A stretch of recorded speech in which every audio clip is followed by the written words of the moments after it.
Hey, what's up? What's up?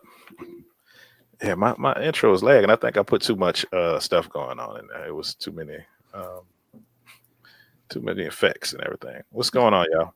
Hello. Hey, Hey. Hey.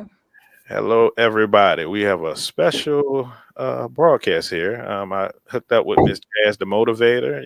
Hollered at her and told her that hey, we need to do something. One time for the one time. Yes. Go ahead. Give me your credentials, Jazz, because this is the first time you're on my channel. I've been on your channel a couple of times. Yes. First time. Hi, everybody. My name is Jasmine Bertha Gillis. I am a licensed clinical social worker, and I provide therapeutic services to adults, adolescents, and children. My specialty is conflict resolution and mediation and parenting. So I'm pretty well versed. I've been a social worker for over 20 years and enjoy what I do. Okay. Um, when you get down, I want you to put your credential. I mean, whatever your page or whatever in the Okay. comments when we get, at some point. Um, the beautiful woman Miss next to you. Julia. Tell them who you are already. Hi. So, okay, one second. Hi, I'm Miss Royal. I am a minister in training. I also speak a motivational speaker about anxiety and depression because I once was a victim, suffer from it. So I speak at different healing circles in different places and I minister, especially to the youth. That's what I do. Okay, we got a mess there. We got go ahead. Very good, Glory really. today, boy. Uh, Miss Samantha. Hi. I am a teacher. I teach eighth grade right now. I've taught from the high school level down to middle school as low as sixth grade. This is my sixth year, and I am graduating in August with my principal certification. So I'm trying to move up the ladder. I started my master's in counseling, and I did that for about a year before I changed my mind and went to administration. So my counseling time was really where I started. Dipping into the emotional aspect of things and then just working with kids in the classroom. And I am a parent myself. I have a blended family, and technically we have 7 kids. Three of them are under the age of 18. Wow. Yeah. Y'all busy over there. Congratulations on the almost there, made it Yeah. for a principal certificate. I'm so proud of you. Thank you. And where are you at? I know down in the left corner, there in New Orleans. You're in Texas, right, Samantha? Yes. Yes. I'm Oh, near Austin, like Austin. really close to Austin. Okay. And Miss Taylor. Hi. Um, well, this is my first time doing a podcast, number one. My name's Tioka Taylor. I am just a stay-at-home mom. I have 4 children. I work on online store. I do e-commerce. This is going into our second year now, running this online business, and currently in the works of opening another business. So I'm all about, supporting Black businesses and women empowerment and, positive things. Okay. So, And if y'all got businesses, I want y'all to put all y'all, information down in the comments at some point. okay. Especially you, Taylor. I think you got how many, 2 or 3 businesses you got going on? Just the second one we're working on right now. Okay. Okay. So yeah, you put your information there so anybody that's, looking here can hit you up. All right. Okay, so I call this meeting today. So yeah, I'm gonna start it off. The reason I call this meeting is I've been doing on my Black Male podcast, as you see, that's my logo. We talk about stuff from a Black man's point of view, but because there's no Black man without a Black woman, a lot of times we bring representation on, and Hmm. y'all women, beautiful women here today are yeah, representation we got. So what my focus is on like the Black family, the Black community. I've been in these groups and I've put up different stuff. And one thing we're going to start on is what everybody kind of agrees with. Like across the board, when I put this out, everybody agrees with this. Do y'all think there's a problem in the Black community? Absolutely. Absolutely. Yes, Yeah, Yes. for 100%. sure. Like everybody knows there's a problem, Hmm. uh, but nobody wants to focus in and drill down on what could be the solutions for this problem. Um, the biggest problem I think is it starts off with the interpersonal relationship between men and women in the Black community. Hmm. Um, Jazz, let's hear your take on that. I think one of the biggest issues is communication between the man and the Yep. woman. A lot of us are groomed to listen to respond as opposed to listen to hear as opposed to listening to respond. So Mhm. we're so quick to just be able to respond to everything. You tell me something, I tell you something, you tell me something, I tell you something. But we aren't actually taking the time to hear each other, digest what each other say, reiterate what our perception is of what the other person said, because sometimes that's where things are lost, right? If I'm Mhm. having a conversation with you and you're sharing some concerns with me, and I'm not even focused on your concerns, as you're talking to me, I'm processing what my response is going to be to you. I haven't digested anything that you said. So sometimes it's lost in the communication between the man and the woman, because again, we are always, our goal is to win the fight in the end, and when we're winning, then the whole family is losing. Yeah. So we need to definitely learn healthier ways to communicate. Yes. Samantha, what you shake your head? Do you got anything to add to that? Yeah, I definitely agree that communication is a problem. I call it, it's funny that Jazz said that. I call it, I say we react instead of responding, which is kind of the same concept. Like, we're not taking time to really digest what's being said.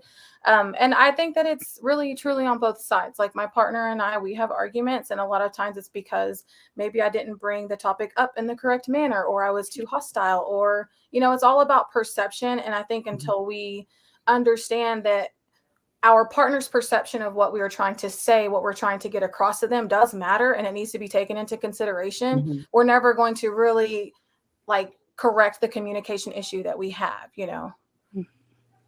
How about you, Taylor?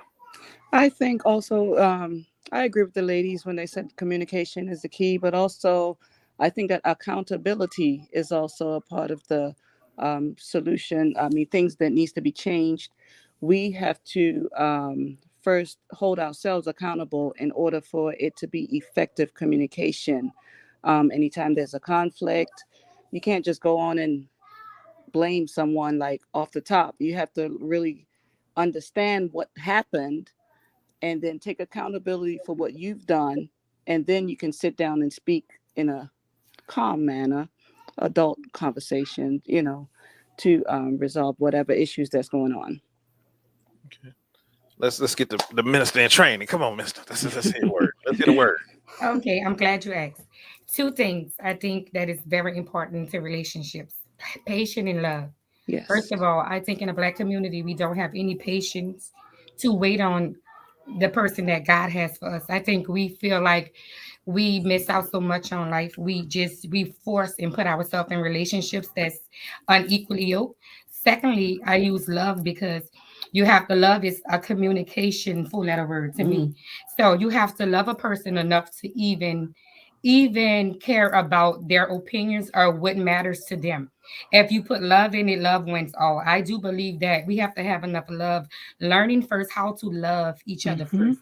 Love, I mean, really, like, I take that word like serious, because once we begin to know and know how to love each other and put that full letter word in and the place it needs to be in, I do believe that we will be open to see or receive from each other, because you care about that person. So in order for you to sit there and know their needs and wants and how can we communicate, love has to come first. And I do believe most of the time in these relationships in the Black community, we don't even wait. So we anxious to find love, because where we come from, it was not much love brought our way. Yeah. So I do believe that the first thing is patience and understanding what relationship you are getting into. Second, if you bring love in it and love wholeheartedly, because people, they say they love, but they don't use the word love in the correct what manner. I want to say Mm-hmm. they don't. So I just do believe if you love fully in the way that God intends to love us and have love for people, period, you will begin to understand their needs and wants and get down to the bottom of where we can get this together for our family and children and friendship and relationship. That's my whole input. Thank So you. we got to have that agape love, right? That agape That's right. love. That's I'm gonna right. get on. I'm gonna get on your level now. That's I'm gonna right. get there. That's Yeah. right. That's right. That's right. Uh, Mhm. so I'm going to add something to that. So we have communication, we have love, and patience. Mhm. Um, Accountability. Accountability. Yes, accountability. So my take, and I don't do surface level, I do like in depth, deep, right? My thing is that the black man and woman, our foundation is a bunch of lies from the past, and that's what I've been focusing on my channel, and for the last couple of weeks, it's a bunch of lies. Women have been passed down lies to other women. We've had fathers missing in the household, so the women have got the one side of the story. Also, men, has been raised by single mothers. We know it's 80% single mother rate. So we're built on a bunch of lies, just like in this country. This country is built on a bunch of lies. We have this critical race theory going on that people are fighting against, because if we know the truth, then now we can maybe do better. And I think the same thing goes for relationships. If we know the truth, like we need each other. That's the first truth. Like we got people going around thinking they don't need the other sex. My. That's where our title comes from, right? I can do bad by myself. Like I said, I've seen this, I've heard this. I heard this throughout my life, from my grandmother's age all the way down to when I was dating. I heard that term, and to me, it's a term that keeps us away from each other. Yeah. Yeah. We keep perpetuating the same cycle of I can do bad all by myself, and you're carrying that down, and you're programming the next generation for that. I definitely agree with that. One of the things when I do my Monday's motivation talks, I'm always encouraging young fathers to get active into their children's lives, right? Because when you think about it, it's almost as if like it bothers me. I know we see all of the beautiful pictures and all for the girls who's taking their photo shoots and maternity photo shoots. We see all of these beautiful gender reveals, but most of the time it's a woman standing there herself, right? Where is that father? Or you see the woman and her kids there, but where is that father? So I'm always encouraging young black males, look, get in your children's lives. We weren't designed to do everything alone. Yeah. No. Right? So Especially today. Bad by myself. Let's throw away with that, because that's not the truth. You're gonna do bad by yourself. Right. You were designed to have a partner in everything. So you're wondering why, and this is on the therapy side, suicide rate is super high amongst African Americans. We've never had black women or black men committing suicide. Now it's even prevalent in our kids. It's because where is our helpmate? Generally, when my kids are being raised in a 2-parent home, just as Samantha is. When I'm tired and overwhelmed, just as Maria is. When I'm tired and overwhelmed, look, go by your daddy. Actually, don't ask me. Right. That gives me a break. It gives me an opportunity to be able to go and say, no, I can't deal with this. This is something for your father, and it's vice versa. But I'm very careful not to carry those cycles of being the strong woman, having the S on my chest. You can do everything. You don't need a man. I'm very conscious and careful not to share that with my daughters. I'm very conscious and careful not to share that with my audience. I want them to know you want that man. You need that man. That man has value in your life. So what you said, like, it's to me, and y'all could correct me if I'm wrong. I'm just a man. I don't want to be mansplaining up here. I'm a man. So I could be wrong. But to me, that's a cycle of self-abuse that black women have perpetuated and have given down, like you said, to your daughters, and through the generations. And I think that's one of the things that starts, like, the hatred between the genders is kind of the mother giving to the daughter. Your dad wasn't here, dad wasn't ish, whatever, and they carry that. And the young men being raised by women, well, dad wasn't ish, so what do I have to aspire to be as being a man? I don't have nothing to aspire to be, because dad wasn't nothing. I'm a man too. I'm gonna be a man too. So it kind of gives us the I don't want to say it gives us a leeway to be ain't worth nothing, but it psychologically it's like we don't have anything great to aspire to. The country already taken away from us. All we see is slavery. Whenever we we turn around, we see the same old black people during Black History Month. Barely get taught that in school. So for a black man going through the school system, we don't get those images of great black men to try to emulate. So I don't know, Samantha, and maybe you can help me with this. I don't think it was born out of abuse. I don't think that was the root of it when women started saying, I can do bad by myself. No, I think it was more so the absence of or lack of consistency of a man, I mean, just personally, I'm not that old, but just from what I've seen, what I've heard, what I've read, what I've watched, it seems that it's more so from the lack of presence, and Mhm. when when a man decides to leave and he doesn't want to be there, then we're stuck with the kids. We have to handle it. We have to figure it out. I was a single mom for a couple of years with my two kids, and Mhm. it was hard. I made it happen, we don't have any choice, right? Yeah. Yeah. But I think that might be where part of it came from. And then it's developed into almost a bitterness, of I can do better by Yes. myself. I don't Yeah. need you. Well, no, like, yes, I can function every day of my life without you, but that's not the way I want to live. And that's not the way we should be living, Right. It's I it's definitely agree with manageable, but it's not a goal. It's not a realistic Yes, goal in Right. life. yes, It's I a like sense that. of I selfishness definitely feel also. that way. Okay, go ahead, Taylor. Go ahead. I was saying it's a sense of selfishness also Mhm. when when you think about I can do bad by myself. There's an I. Well, there's no I in team. Mhm. And when we're supposed to pair up with a man in a relationship, that's a team effort. It's not, Mhm. well, I'm the woman and I'm going to do what I want, or I'm the man and I'm going to do what I want. It's a team effort. Mhm. So I And it really doesn't think it's benefit the kids. No. exactly. No.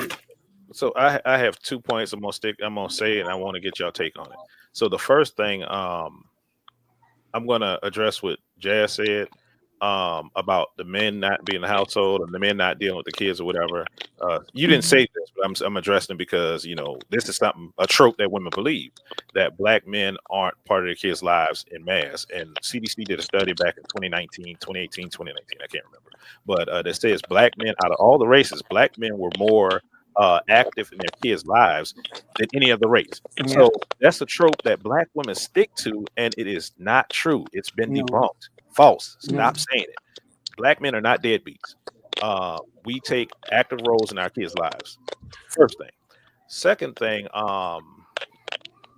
Taylor was saying something. I should have been writing this down. I'm gonna get lost because got a lot going on. But the second thing I wanted to say was, oh no, Samantha, we were talking about the history of this. I can do better myself. I don't need a man, quote unquote, whatever. Um, During the 60s, early 60s, late 50s, early 60s, we were married at 80% rate, 80% marriage rate. Um, this is why on my channel I like to focus on a certain time period, and it's 65. 1965, something happened in the black community. Uh, like I said, Tuesday, I sent it to Taylor. Tuesday, I did a show about the welfare system. What happened was that the welfare system happened to where uh, they put something in a structure, something in place to say that men could not be in the household if we were going to help the women and kids. And this created a effect that just okay, if I want my children to eat, the men had to leave, and they were checking on me. It wasn't like they could leave and come back. They were checking on me. If they were found there, their kids wouldn't eat. I got some videos. I don't want to play the videos because we gonna, whatever. I got videos saying this. I got which come. I'll wait to the end to play these videos. But it's from 1967. I have a video from 67, 73, and 86, all about the welfare system. And what it created a unequal. You said equally yoked, right? It created to a point to where we became unequally yoked because the women were the main focus, and it put them on top of the men because they became the matriarchs of the family. And that's what I think that I can do better myself. A lot of women became the leader of the family, and it's like, okay, the man they don't have any say so. During the 60s, we wasn't balling during the 60s, neither one of us. We were just trying to survive. During the freedom marches and all that stuff, you see men and women both hand in hand fighting for one cause, and after that was done, it's like we just, we went our separate ways. Yeah. Alongside that was the feminist movement. So, and Yeah, that that's also, Yes. yeah, the feminist movement. So this is something that women do not focus on. That did major damage in the black community. Um, yes. think about they killed all the black leaders, right? All the black male leaders they killed in 3 years. 3 years. Mhm. 68, 69, no, 67, 68, 69. Along with that was the Black Panther Party that got, destroyed. Then, and this is why some men that think deeper have issues with some black women that hold feminist views is because back in the 60s, who was the black people enemy back in the 60s? White people. White people. Okay, who did black women join for the feminist movement? White White people. white women in particular. White White people. women, our enemy. Mhm. And Mhm. that is the problem. The problem is that I think it's a lot of hurt from that side for men. I'm speaking for men at this point. Mhm. From the man side, it's hurt because black women left us. It's like, okay, y'all Negroes figure yourself. We're gonna go over here, and mind you, black women's concerns were already addressed by when Dr. King and them did the what is it? What is it? You know what I'm talking about, right, Samantha? Come on, call it. Mhm. Um, the the we had the whole movement, movement. I the can't call movement. the name of it, but the The movement. the walk, the Yeah, march. we did the March walk. with God damn it. The you talking about city, with Selma? the Mhm. city. Yeah, we did Selma, but the government signed in '64. They signed the equal rights. One I'm of sorry, the equal rights. yeah, I was gonna say it was one of the amendments, wasn't it? Yeah, they signed the Yes. equal rights. So gender, 14, 15, 16 or something. One of those yeah. combinations. So gender was a part of that. Gender was a part. It was Yeah. is race and it's gender, and that was a Mhm. part. We've already addressed it as black people. Yeah. This is part of the lies, right? That these people want y'all to believe that feminists made women free and all this other stuff. No, we addressed it as black people. Any other Mhm. race stands on the back of our ancestors because we march for all that stuff that they get. They can have businesses because of black people, because of people Mhm. that died in our community. Mhm. Stuff we don't know, that we don't teach our Right. kids. Right. Go ahead. Real, yeah. You got something to say, use. Let's hear some Okay, spiritual things. so what am I addressing? Because Um, y'all just I'm talking about as far as No, so he thought let's you go had back something to to being say. equally yoked. Let's go back to being equally yoked as black people. And the lies. Let's talk about the lies that we've built our foundation on. Well, yeah, that's why I think it all started. I think it all started from us being lied to, and most of us, um, we adapt and learn how to lie to each other. So Mhm. so we learning their ways instead of even if they can't, even when they came in, they've been our enemies, and I feel like most black people who not understanding who are our enemies, some of them are not aware of, some of them look at them as help. Even when they get on these programs, housing, that's another form of slavery. They don't want you to get up to learn more or do more. They want you to continue to depend on them. And so they put us in these, in the back to that, they put us in these environments and to think that they're helping, but that's another way of manipulation. They tricking most people in the black community minds to let them think, okay, well, if I go on zero rent or I can go on $100 and something rent, I'm going to stay. I'm gonna undereducate myself because the more I know, the more my rent go up, and the more so most people, they want to stay there. They want to stay there, the place safe, instead of educating ourselves to to learn more. And not only that, I really think it's important to us to learn where we come from and what we Yes. most black people don't pick up a book to understand where they come from Mhm. or what we've really been through. So I think if we read more and educate ourselves more and understand that, you know, they have been intimidated by us a long time ago. That's the reason why they Yes. try to keep us in prison, mentally prison, So that's another form. I know some of us, most black people are incarcerated, but we are here on free, not on the other side of bars, but they're trying to keep us incarceration mentally. So I Mhm. think once we understand what the white people are doing, our enemies are doing, and I think we will have a better way to fight back. And I mean, like, just getting ourselves together, educating ourselves more, expanding our mind more, learning more. And I do think once, Black men seem to realize that and educate themselves and go to training and learning these tools and crafts, I think that we'll be better off, because it's all a form of manipulation, prisoning, and mentally they're trying to keep us. And so, yeah, it's all with the it's all the trick. So it's to keep us to where we at. And I think once people realize that, it's more for us and we are intelligent, and they intimidated because us as Blacks, when we do something, we master it. And, once we know who we are and whose we are, I think we'll have a better idea of what we can do and how we can take back our community, and take back, our land, and take back, because it all, like you said, it started with us. We are powerful. And I just do believe that. Taylor, let's you were sharing a story about looking back in the past, or trying to find your ancestry. Yes. So speak on that. Like, what's the importance of So, that? I'm sorry. well, I think that in order for us to know who we are as Black people, we have to know where we came from, and not just slavery days, our ancestors, 8 decades ago, whatnot.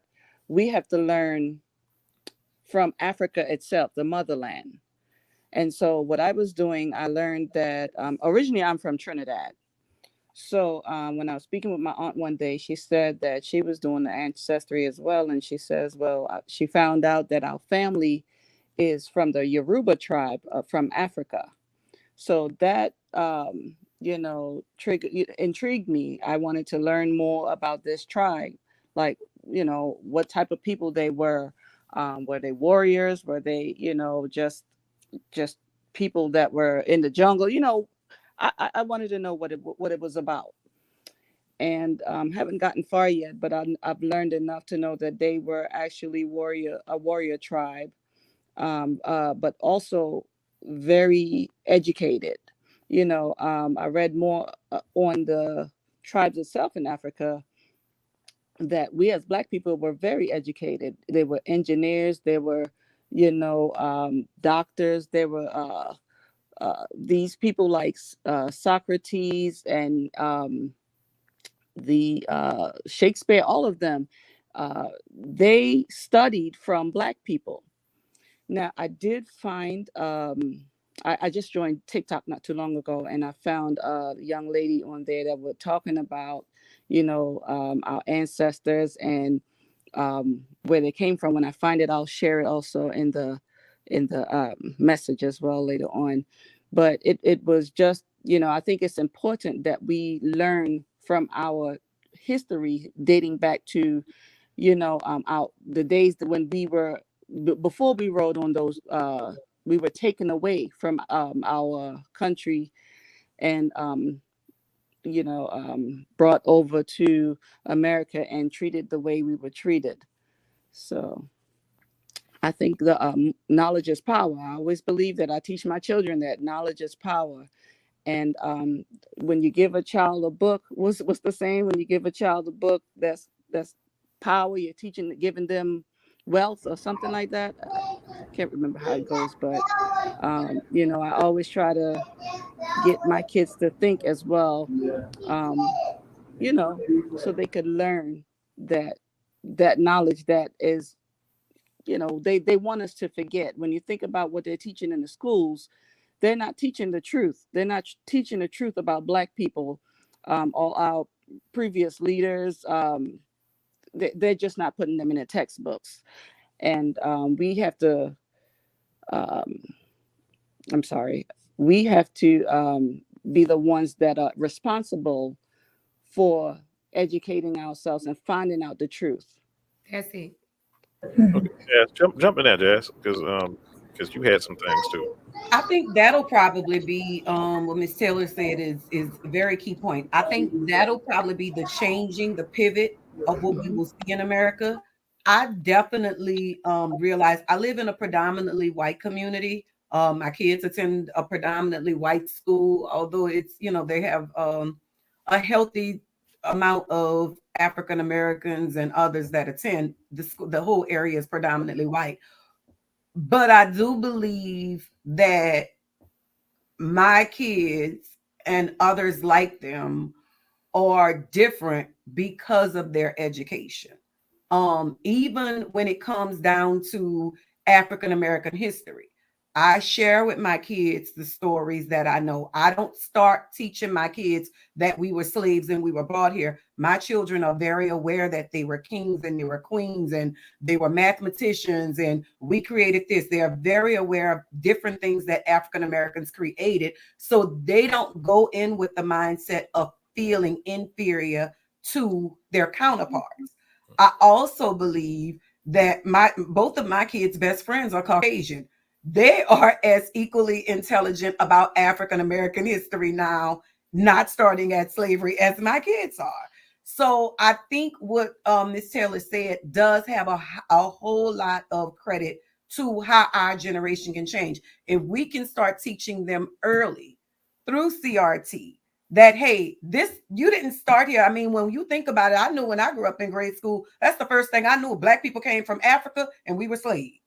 That's all they kind of beat us with that. The next thing we thought was Martin Luther King and Rosa Parks. We really didn't get anything beyond that. They don't teach us anything about Musa. They don't teach us anything about, we learn about Shaka Zulu, but we learn of him to be afraid of him, right? They're not teaching us that he was an African warrior and all of the things he did and how he saved his whole tribe. They're not teaching us things to empower us. They're teaching us things to remind us that they are superior. However, if we start introducing our children to that education piece early on, saying, hey, you are mathematicians, you are doctors, you are lawyers, you created a whole environment. Everything, just about everything we use today in modern society today was built at the hands of a Black man or a Black woman. And we start empowering them like that, you will see a change in our culture. You will see a change in how men and women interact together.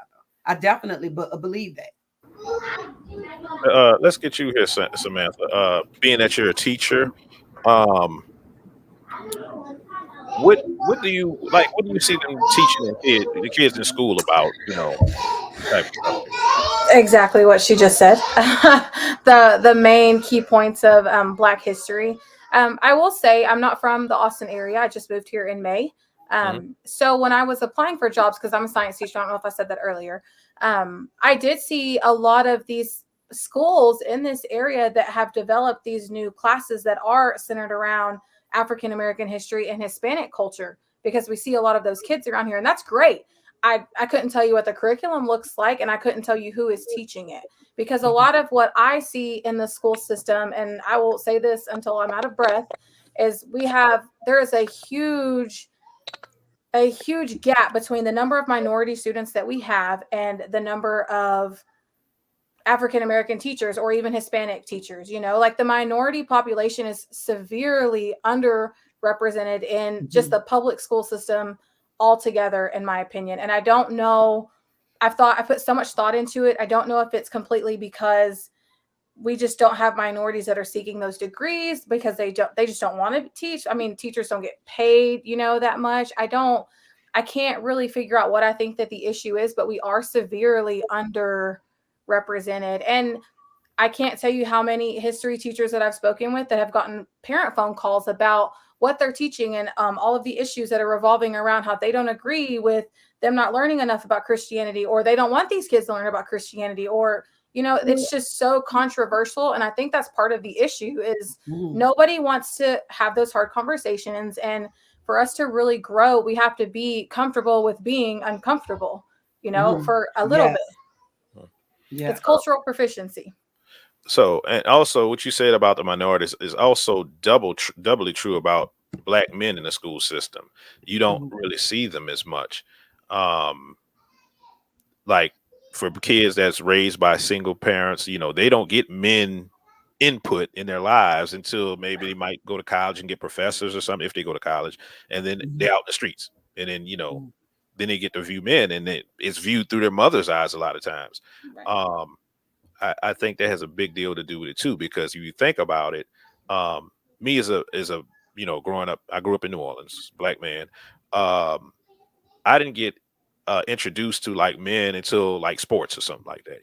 Then you get introduced to men, but most of the time, you know, kindergarten teachers, all the elementary school teachers are pretty much women.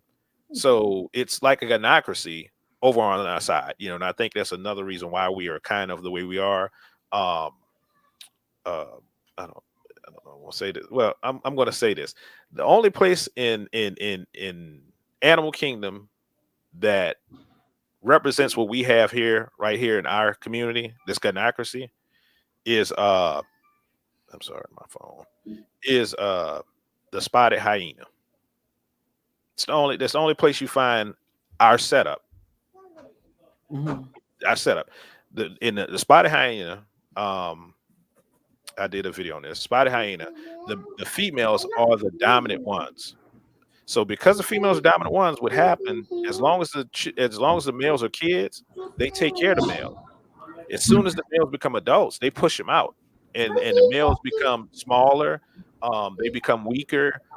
They don't get as much food. So it's like I said, it's a gynocracy, a matriarch type situation, and that's what we have in our community, our Black community. We have men becoming weaker. And the thing is, I put something I put something out on one of these groups, and a young lady said something to the effect of, you know what, I'm seeing Black men getting weaker, and I love this, and I'm like, wow, this is crazy, because the thing is, uh, all y'all ladies, I want y'all to answer this, right? Have y'all heard the term, this saying that Black women are the most underprotected women, disrespect unprotected? Yes. Y'all I heard agree it? with that. I heard it and I agree with it. So why do you think y'all the most unprotected? Because, well, I think, let me say this. I agree with that based on proximity as well. Okay, okay. But I'm Um, saying, let's say in general, let's say on a broad stroke. Why do you I think? think even on a broad stroke, I think it has I don't think it's just one reason for it. I think it's a gambit of reasons why the Black Mhm. woman feels that she's the most unprotected, disrespected person. Um, Case in point, great case in point. The lady just won Director of the Year or something, right? Kudos to you. You outbeat the guys. You giving your speech, and your speech is, I I did beat the guys, and Serena and Venus, you guys are marvels, but you didn't have to play against males.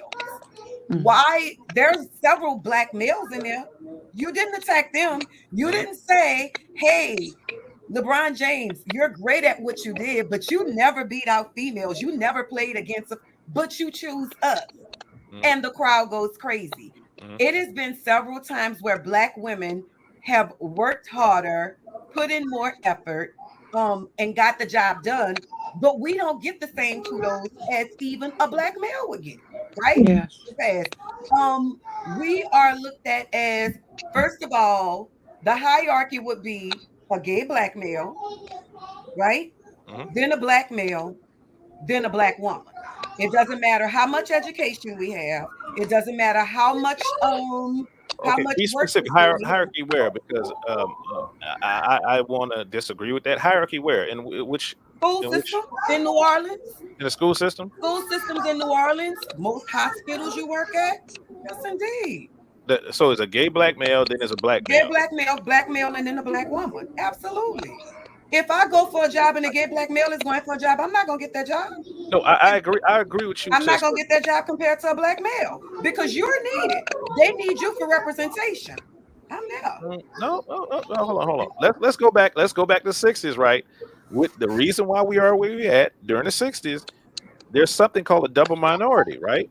Mhm. The double minority is not the Black man. The double minority is the Black woman. You are absolutely right, but that still doesn't mean that I feel that I'm not valued and I'm the most No, no. disrespected. That doesn't, me being a double minority does not denote the fact that if I'm having issues, Okay. I'm not expecting a Black male to step up for me. I'm not, Why not? because history has shown you guys You don't. don't. Yeah. Okay. No. When you say Look at okay, so let me say let's what I look said at before you said go ahead.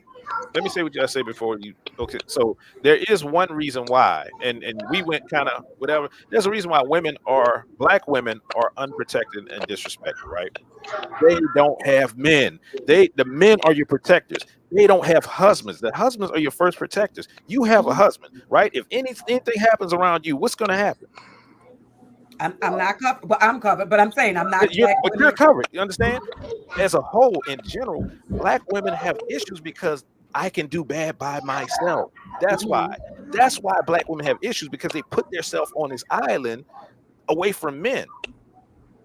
Men did not do that. And the way what you're talking about, the way society views them, right? Society views them, I understand that. The way you feel, right? I understand it. But what I was trying to say was why they are unprotected, right? Why they are unprotected and disrespected is because they don't have men. Men are the protectors. When you look at any other community, right, they're married at a higher rate than us. We're married at 26% rate. Well, black women are married at 26% rate. I'm sorry. They don't have. Go ahead. What you saying? No, go ahead. I'm sorry. I just when you're done. They don't have the covering of their males. They don't have the covering of their males. So that's the reason why they feel unprotected in society, right? If you had a husband, this man will die for you, right? How you gonna feel unprotected when somebody next to you is gonna die for you? You can't feel that way. Now you could say you feel that way, but you have covering. Like I said, prior to 1965, we had that. Women wasn't screaming at, but now, we have this big division, this big gap. Go ahead, Samantha. Sorry. Well, I think part of it's because women didn't have the freedom to scream that. But I also, I'm not disagreeing with you. I do believe that is part of the issue, is that we've put ourselves on this island. But I also look at the perception, like the way that Black men are supposed to look, and how they're supposed to be. And like, I've met a lot that are very insensitive and are way out of touch with their emotional side and, things like that. And support is not just about physically supporting us, like you look at Maslow's hierarchy of needs in any education system, and they talk about feeling safe and, and like those things are not just physical, there are emotional and mental needs that need to be met, and they're not being met when you can't talk to your spouse because they don't know how. It goes all the way back to that communication issue that she brought up in the very beginning. Okay. Okay. Let me ask you this. I'm gonna ask you this. This is for any woman, right? Y'all have men in the house, right? I don't. Okay, Miss Taylor. Okay, you don't have men in the house, a man in the house, but okay, the women have men in the house. If something goes bump in the night, right? Are you gonna want to talk about this? No. Or I'm sorry. Are we equal? Are men and let me just go back to this. Are men and women equal? Depends on what we're talking about. Yeah, in my opinion, yeah. Not in America, the way we view men and women as far as in a law. physical sense, and No. Biology, in a physical sense, absolutely psychology, we're not equal, right? We are unique. We're unique in our own way. Yeah. But what I'm trying to say is we're not equal. So you have your strengths being women. All your women have your strengths, right? Emotion is the woman's strength, right? Emotion, the fact that I'm masculine and I'm going to come to you, get my emotional, you're going to pour into me emotionally. Put it this way. You're going to pour into me emotionally, right? You're going to come to me for something totally different. You're going to come to me for, hold on one second. Let me pull this up. You're going to pour it into, so it's called the 4 Ps. I get this from a woman, right? I'm going to shout out to Crimson Cure. I'm going to pull it up here on the screen. This is what you get from men, the 4 Ps. You get provision, you get protection, problem solving, you get procreation.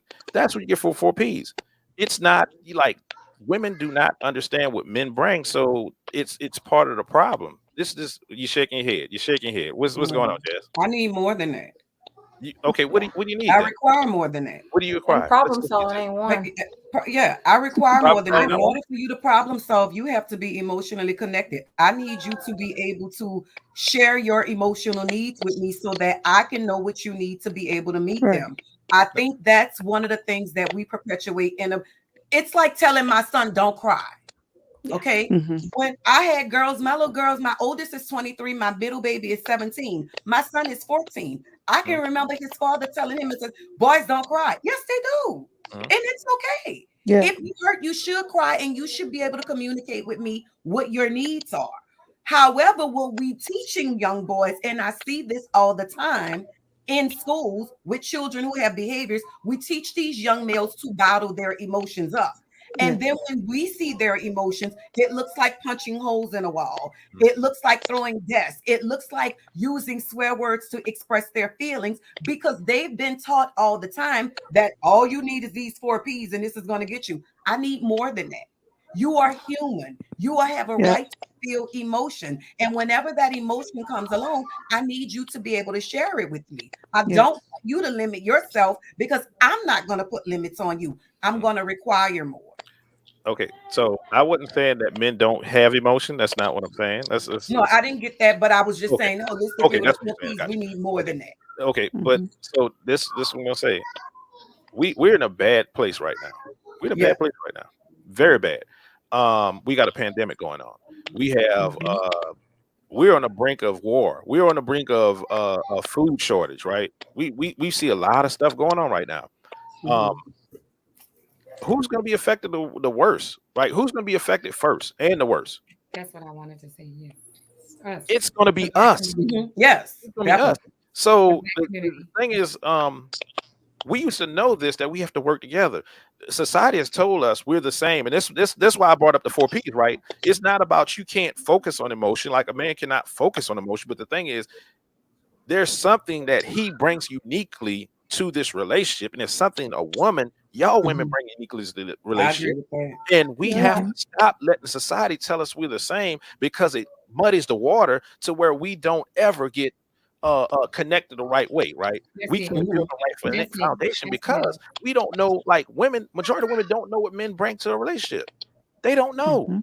You know, outside of and you said emotional, but the thing is, like, yes, we can show our emotion, and I think men can be better about communicating. They can be better. It takes work. Well, do you think men in 2022 know what they should bring to a relationship? I don't personally. I don't think so. No, I don't. I teach these kids. Yeah, I don't think so. I don't think so. But that's for us. That's for all us to be. We're here right now to talk about this, right? And I agree. I don't believe they do. But the thing is that we have to stop this we're all equal thing, because it's hurting our community. It's hurting our community.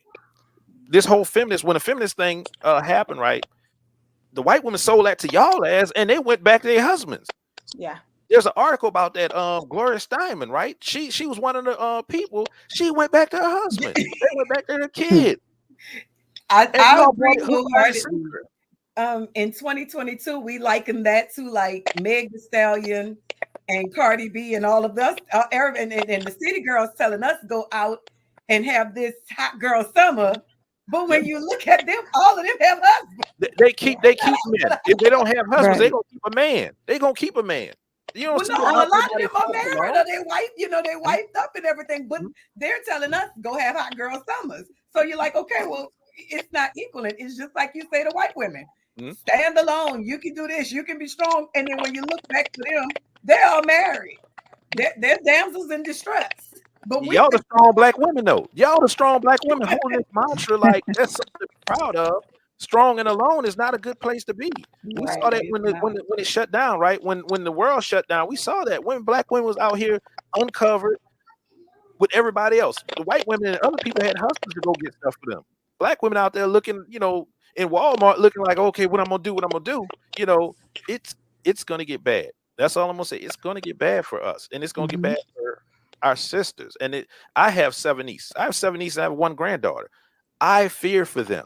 That's why I'm sitting here talking about. I fear for them because when I'm gone, what we gonna have? Yeah, we're not gonna have this semblance of what we have here, cohesion. Like we're able to talk. We're able to talk. They're not gonna have that. Yeah. Right. Well, and I agree that we're not equal, and I feel like it's something that you kind of walk on eggshells with because you don't want to offend people. But I mean, like you said, like we all bring something to the table. I fully agree with that, and I fully believe that women should feel empowered. But I also feel like we all have a place in our relationship, just like a workplace runs smoothly when everybody has a role. I feel like the house functions the same way, and I think we've gotten into this really weird spot because it's so expensive to live. And now women have to go to work every day and we have to work full-time jobs just like the man. But now we also have to come home and manage the house like we were a stay-at-home mom and we've been here all day. And that's just, it's so hard. It's very difficult. And it's really caused a cross in roles and it's caused a lot of conflict, you know, like I don't know how to fix it necessarily, but I've noticed that it's just like I work just as much as my partner does, but I come home, I cook, I clean, you know, like I do all of those things and we just kind of have roles in our home and that's what helps us function, you know, like he does what he's best at and I do what I'm best at. That's going to help our house function as efficiently as possible. Hey, y'all check in on Black Girl Interrupted. She's another podcaster. My sister, you know, she has some great topics over there. She's on all the streaming platforms. I'm gonna speak to what you were saying, like about the roles and stuff. So let's talk about spiritually, right? Because it's something that get thrown around. You said women work like men work. Head of household, right? Who's supposed to be the head of household? The man. Yes. Do we agree with that? Yes. Yes. He leads mine. Okay. This is my input on it. Okay. I do believe that, you know, Black men already have so much against them. You know, they already, I just think they're under more stress than us. Like you have to survive, you know, you have the cops coming against you. You have so much coming against you. But I do believe that as us women supposed to be their spouse, I think it's like, help me help you. So I do believe when they are not in place and we as women, we come in and then we begin to argue and who they have, you know, they already have the world against them. And then I do think every man needs a strong woman to come in and understand where their needs need to be met. It's kind of like, again, help me help you because so much. And I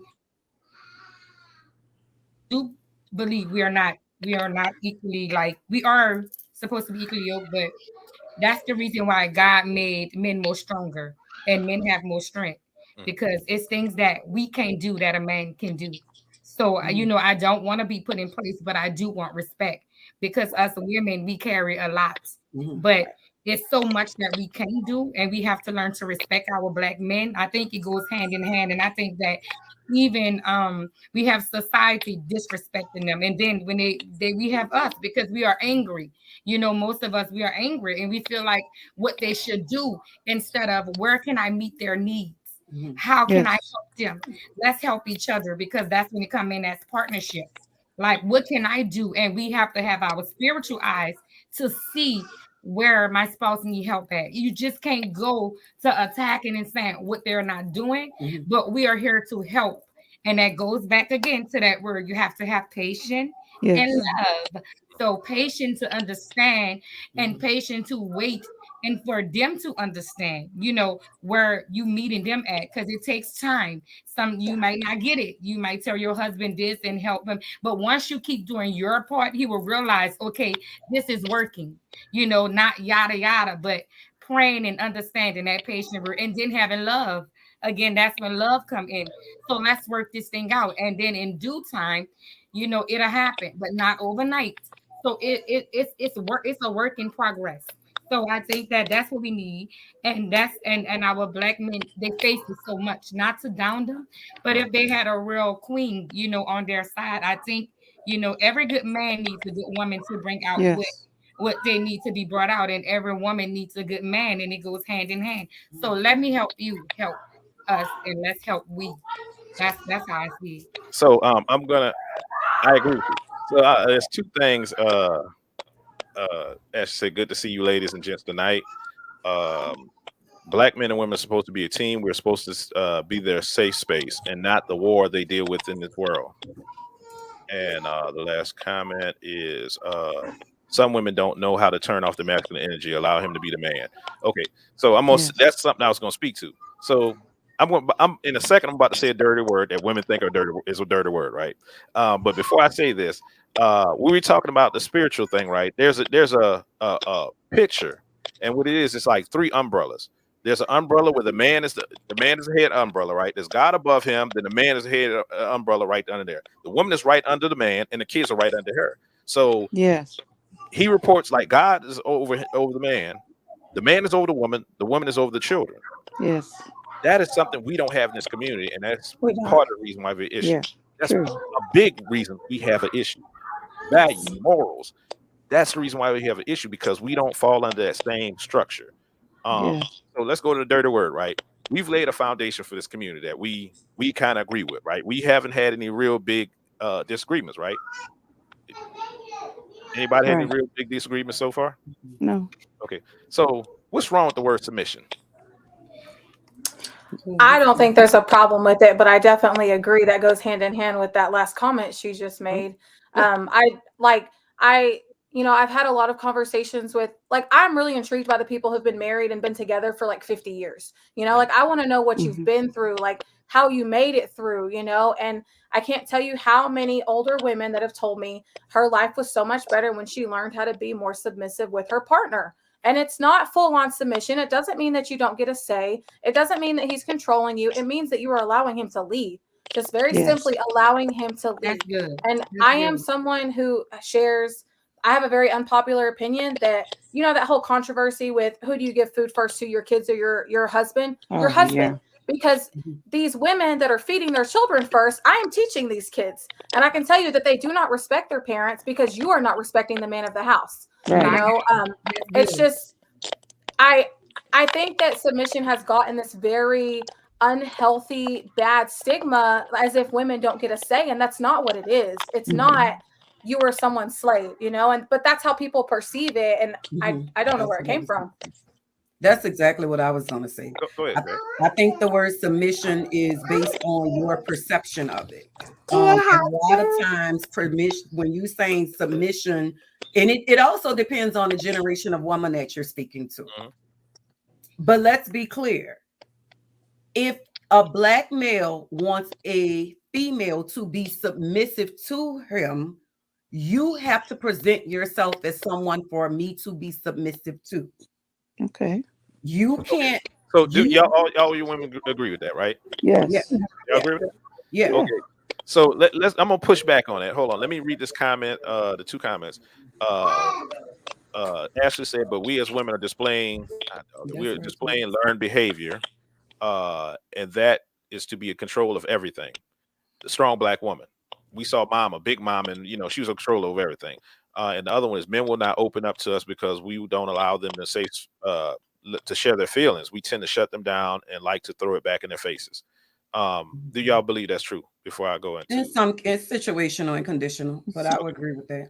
Okay, so and I'm glad you said those words, situation conditional, right? That's the issue I have with your with the comment you just made about how men lead and women, all this other stuff. So the thing is, if I was to say I wouldn't be masculine unless you're feminine, right? I wouldn't be masculine until you're feminine. Wouldn't that sound crazy as hell? That would sound crazy as hell, right? I'm not going to be masculine. I'm not going to have a masculine frame. I'm not going to be man in your life until I see you're feminine.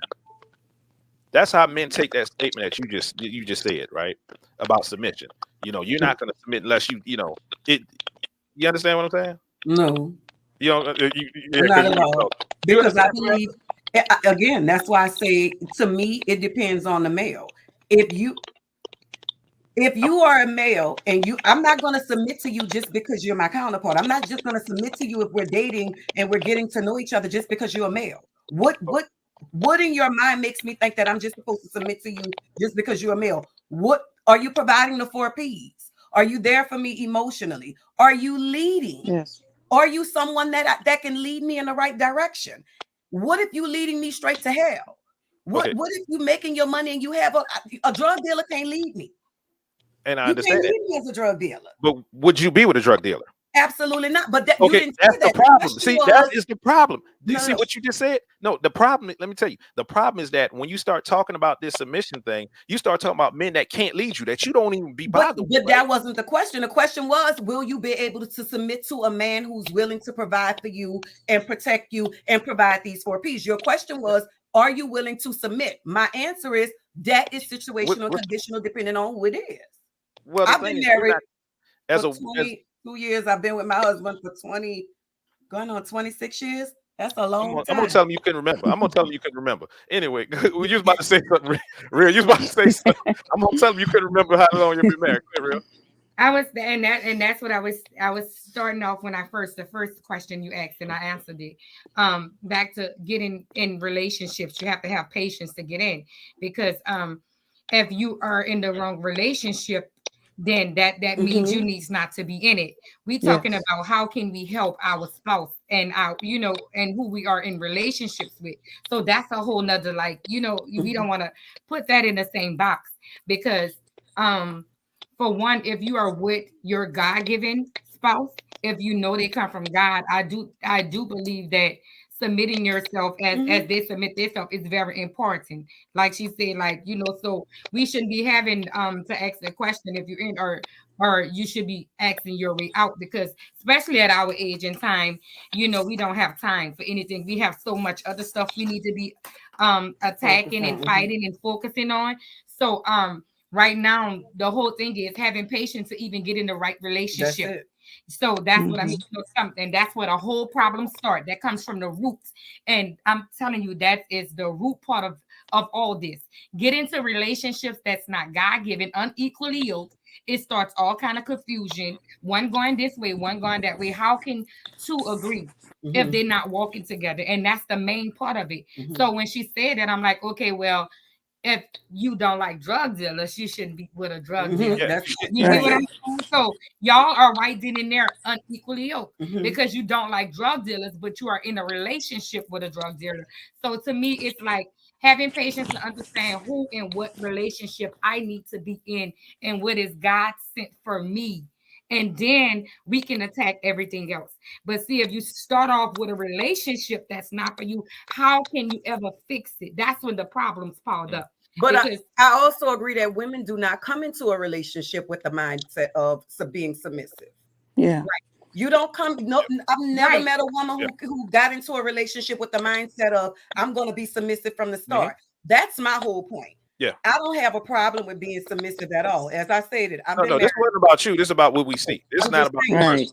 But as a whole, being submissive first of all has to be it has to be clear what a man means by being submissive, because what your definition is may not be what the next person's definition is. No, it's not about the man's definition. It's about your definition.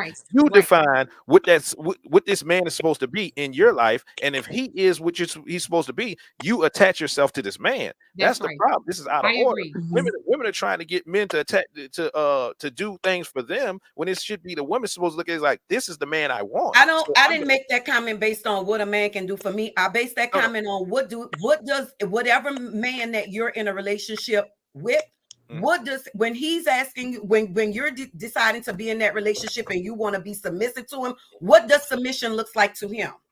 Right. What does that because look there's like a lot to him? Because that goes back to the whole communication issue, which is the number one reason why relationships are breaking up today. No, everybody has this on their own perception of what they want, but there's no communication of how that looks so that I can understand what you're saying. I agree with that. I agree with that point. Be able to understand clearly what you're saying. I agree with that point. Yeah, that's I was gonna. Yeah, go ahead. Yeah, I was gonna add your mic is muted, Samantha. If you had anything to say, your mic was muted. So go ahead, Taylor. What you about to say? I was going to add that a lot of people, what I'm noticing rather, is that a lot of people have the wrong definition of submission. Some people think that submission means that a man can come home and sit down and a woman will take his shoes off, bring his food to him, hand feed him, make sure he's good, his water's running, and that's all he has to do. But there has to be a balance in the relationship. That's right. I agree. A woman has to, has her role, but a man has his role too, in order to keep that balance in that relationship at a steady pace. That's all I wanted to add. Okay. You had anything to add, Samantha? No, I agree a lot with what she said, and just the patience, and I think part of I do think that there's a gap, and like, for example, I don't know exactly how old you are, but for my generation to like my partners, he's 44 and I'm 27, like we are in two different, but it's because his generation is different than my generation all wants to be rappers. You know, they don't want to lead women. They want women to lead them. You know, Yeah, it's just I'm in your partner's generation. I'm 48, so yes. So the way that this younger group of African and like the way that they have been raised is just different, you know, and I truly think part of it is the whole I put my kids before my man, you know, like I can do that all by myself, you know, these things that have caused these boys to not really truly understand what being a man is. So they really can't lead, not in the right direction, you know, yeah, not you know, I correctly, agree not with that. I agree with that. right, you And they're know. not taught to lead, but that's for a woman, like you said, patience. That's for a woman to be patient. Mhm. I can't remember who said this, but y'all probably know this saying. You need to see a man in every avenue or every part of his life. When he goes through trouble, when he goes through good times, bad times, whatever. Martin Luther King's the character of a man is, a man is his worth is not within a time of convenience and comfort, but a time of trials and tribulation. That's when you know the character of a man. And I think a lot of women, like you said, to piggyback off you, is the patience. They don't have the patience to see this stuff. It's Right. microwave society right now. We need to get it. We need to hurry up. So it causes a lot of problems. This is my co-host right here on Blackmailed. He said you cannot practice submission. It's not a switch. Y'all can light him up. You know, he ain't here, so y'all can light him up. What y'all say about that?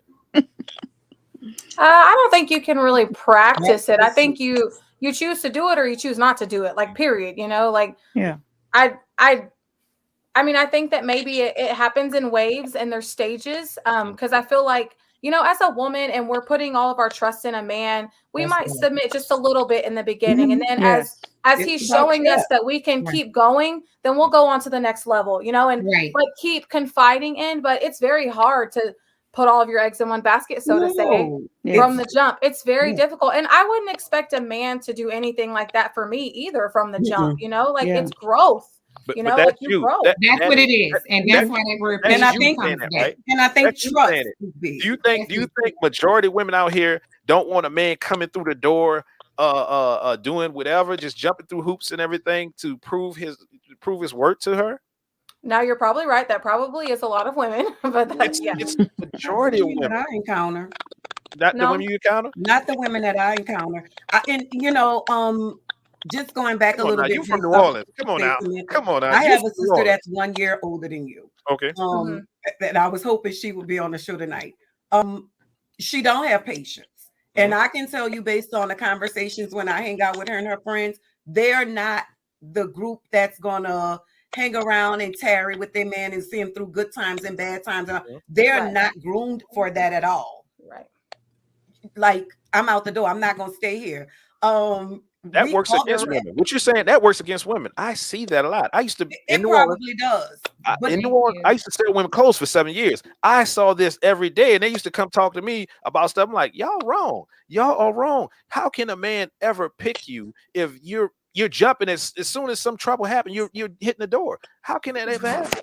I just don't think we, like I said, we have these conversations often. And some of the things that I've experienced in life or my age group has experienced, they look at us like, are you crazy? Like, why would you say this? Or why would you, like, why are you doing it? They're just not a generation of through thick and thin. They're not. That's thick and thin. Right. Well, listen, what thick and thin means to the 40 plus generation, which is my generation, definitely does not ring true for the 25 plus generation. That's true. Right. Their idea of thick and thin is totally different. Yeah, if you have down times, I'll be with you, but what does those down times look like? They're not there for everything, whether it's equally yoked or not. They're just not there to tarry. I agree. See some strengths in it. I honestly do. I see some weaknesses in it. I see it as, you know, I commend you for being able to recognize that there's some errors and some things that you're not willing to put up with and get out now, as opposed to being 25, 35, 40 years in, and then you're sleeping in separate bedrooms. So I think it just depends on the individual person and what they're willing to do. Yeah. Well, I agree. And it's about deciding if the person that you are choosing to be with is worth the battle or not. Yeah. You know, so I I applaud the strength to walk away and to make that recognition early on. Yes. Yes. But you just have to be realistic. Every relationship's going to encounter issues, and are you really willing to be here through thick and the thin? Is this person worth the trouble? Because And you're are going you to have benefiting trouble. from the relationship mentally, Yes. spiritually, and growth? Are you benefiting? Mhm. If you're benefiting from the relationship, I mean, it's a plus to submit and stay in. But if I'm not growing or benefiting from the relationship, how can I submit to any of that? Right. And the submission part is, you brought up a great point about that, Samantha. I think that has everything to do with trust. The more I trust you, the more I can submit. The more I trust you, the more I'm going to submit. So, and this is a problem I'm having. I think a lot of men are having, is that why would you attach yourself to somebody that you don't trust? I don't think it's that we don't trust them. I think it's that, you trust people for certain things. You have friends that you might go do, maybe you'll go have lunch with, but you wouldn't take to this place, or I don't think it's that we just don't trust entirely. I think it's, again, more like levels, how deep does my trust run with you? Because some things you can sit here and say all night, oh, I trust them with everything I have, but no, you don't. Not until you have seen that they are truly the person that they're showing you that they are, and telling you that they are. You trust the idea of the person. I need to know I can trust the actual person. Your actions need to match the words, So it's more like a confirmation more so than lack of trust, in my opinion, Well, there go your friend again. Yeah. I'm gonna read that, but I want to say something to what you said. Yeah, I think back in the day, the whole courting thing was a thing, because you got to see, it was a longer period of time. Yes. Period of time, you got to see certain things. Also, what women don't do is get other men to vet their men they trying to date, because pull out bullshit, and that's something that women are missing, because you might have men in your family that could spot that and tell you something, but women don't want to hear what men say, because they don't want to get hurt up front. They don't want to, well, I love him. They get their feelings involved too fast instead of understanding. That's so good, Will. That is so good. Yes. That is so good, Will. That was gold. That was gold. Yes. I raised my daughters that way. That's how I got my husband. You have to come hang around my family. My uncles have to talk to you. My brothers have to see you. You have to get in. Let's see what you like when you're drinking. Let's see what you like when you're just not having a good time. And then when I get the stamp of approval, we can move forward. Now you can move forward. That whole thing of mistrust, it's been vetted. It's been vetted.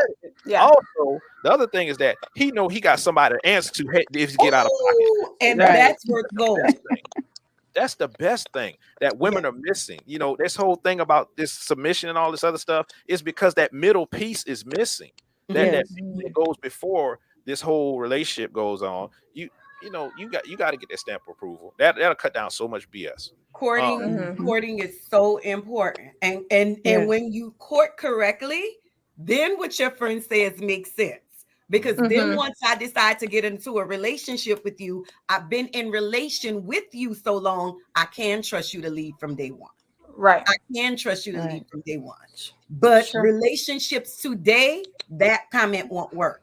Because relationships today is, we're going to meet in a club today. We're going to go home tonight. I found out I'm pregnant, and then we're together, and then I'm a baby mama. And that's the reality. Yeah. Oh, yeah. Or you've been coming baby mama longer you've been with this dude majority of the time. That's it. Yep. So you can't trust in that aspect. This day and age, in that aspect, you don't. I mean, that's what you say, Samantha. You're coming from the 20s, what you call them, and that's what we got to realize. You're coming from the 20s, something what you see on that end, and I'm talking about, maybe older women or whatever. And we need to get back to what you're saying, the courting, the vetting, process, the dating process. No, dating is different than courting, because nowadays, that's nowadays dating. Yeah, what can you the women coming to dating which can you show me? Can you take me this place? Can you take me that? It's like you're just out there saying, man, dancing and stuff. Let me go ahead and do this for a woman. What am I gonna get? It's like that. It's like, okay, you're supposed to be getting to know this person. They don't take you taking the expensive restaurants and stuff. You're trying to, if you're serious about it, you're trying to figure this man out. You're trying to sit here and figure out how he moves, how he treats other people, because that's a good indicator of how he's going to treat you. If he's treating other people like shit, then okay, yeah, when Mad Day come, he's gonna treat you like shit. But you need to be looking at certain things. Once again, we have to look. Women have to look at more characteristics. Men, we need to Yes. stop looking at bodies and and Yes. That's the nice it. package. I'm gonna say this for men because I ain't been saying nothing to men, but for men, we have to stop looking at nice package and look at the heart and what she can bring to you. Oh my God, that's good. Standpoint, from a Right. standpoint of supporting, because I'm gonna go back to sister to the biblical, right? Women was a helpmate. Eve was a helpmate of Adam. So you got to look for that, fellas. You got to stop looking for the bodies and the fake adornments and stuff that's gonna give us trouble. In we Mhm. okay, Taylor lost audio. She's gonna be back. Yeah, I we got like to tell my official. nephews, when you're dating and you're deciding to go into a sexual relationship with a woman, don't lay down with no woman that you don't want to be the mother of your kids. How is she Yes, being the mother of your Mhm. kids? yes, Do you very see her important. as being the mother of your kids? Do you see her as someone who's your mom is gonna be proud to bring home? Then Right. their mind goes, like, you can see, although they're young, 17, 18, 20 something, 25, they're like, well, wait, hold on, I gotta think about bringing her home to my mom if my mom is gonna yeah. That's a good Yeah. obvious tool. Yeah. Yeah. Cash Think money about that. coming, And then when you obvious start tool. thinking about that, then the body gets less attractive to them. Then it's Yeah. like, oh, Yeah. I got to be a little bit more selective. Mhm. And I think that's something that we should be teaching our boys too. Yeah. It's okay to be selective. Yeah. And that's the patience and discipline on the man side that you Yeah. were talking. That's how it plays out with men. Like being disciplined, being patient about hey Taylor, your device is not connecting, you have to come out and get back in. Being patient about sleeping with a woman, being patient to figure out who this woman is before you lay down with her, because like you said, Jazz, this could be your baby mama. And you don't Yeah. want Mhm. Yeah. troublesome, no whatever hood rat. No, you know what I'm saying. Anyway, you don't want that type of baby mama that you don't have them headaches. You don't want that. You don't want Yeah. that. Right. Yeah. So hey, you need to have patience also. Uh, Mhm. That's it. Eggplant discipline. You got to have that discipline. Oh, I That's like it. that. Eggplant Discipline. Eggplant Oh, man, don't be stealing my terms now. Don't be. She over here right now. She over here. That's She good. look. I That's have to She good. over do here that. on That's my good. channel I'm trying to get putting all that one in rotation. because you like fruit, so I know you like You that. know me with the I know you. eggplant discipline. Yeah, Yeah, that's you a got good to have one. some of that, and that's the thing. That's another reason how we like become. You have this big, divide between us. We men look to get something from women that is short term. I mean, every Mhm. woman Mhm. has it, so I could replace you with another one, but they never look at the depth. They never look at Mhm. what a woman is to her core. Oh my Mhm. God. Right. So, That's good. that's where we fail at as men. That's good, Will. That's good. So Jazz, you had something because you had some questions and stuff. I've been like dominating this whole conversation. Oh no, I mean, one of the things, I mean, you basically touched on a lot of the things that I was going to say, Mhm. which was talking about the courting process and how we've gotten away from that. As I mentioned earlier, I have a 23-year-old. I generally don't teach my 23-year-old to go out and date and go on dinner dates. To me, dinner looks too romantic. To me, going to the movie theater looks a little too romantic. If Mhm. he wants to get to know you, let's go to a coffee house. Let's talk. I tell all of my single friends, you want to get to know a man, tell him to bring you to the coffee house. You go walk through Jackson Brewery and go sit at Cafe Du Monde and have some beignets and talk. That way you get to know him for who he is in the daylight. Because at nighttime, anybody can turn to anybody, right? Especially Right. with the social Right. media era. Right. Yeah. So a lot of the things that I wanted to share was that I had question about was, does courting look different, or do we feel like courting looks different based on generations, right? I still feel like you said, I think it used to look different, but I think now I'm finding 55 plus year old males, Okay. 40 plus year old males, and 20 plus year old males are all doing the same thing, jumping through hoops just because they see the nice body. Mm. Whereas it used to look much different. So do you feel like it still looks different across the spectrum? The flesh is Or weak. The flesh is weak. The flesh is so weak. The The flesh flesh is is weak. weak. That's why you need a prayer life. You need and Jesus. she got She got that Jesus. body on her. Yes. The flesh is weak. Oh, she about to throw the oil at the screen. Get it. No, I mean, I think once again, and I'm gonna go back to the 60s. I think because of the values, right? Our values and our systems was lost back during the 60s when the birth control pill was done and feminists, the free sex movement. As soon as y'all put yourself in the market with a sexual market that, okay, I'm gonna show my body and do all this stuff. Okay, what do men have to do other than lust after you? That's that Jezebel thing, right? We're gonna lust after you because you're showing everything. So we are weak, like I said, men have weak flesh. Women, for most part, are supposed to be the morals of the community is supposed to come from the women, right? They set the standards of the morals. Do you see that again? Do you see that today, though? Do any of y'all ladies see that today? Lord knows we didn't see absolutely that not. So this is part of the problem. Like, how can we say men are supposed to set the morals of the community when that's not their job?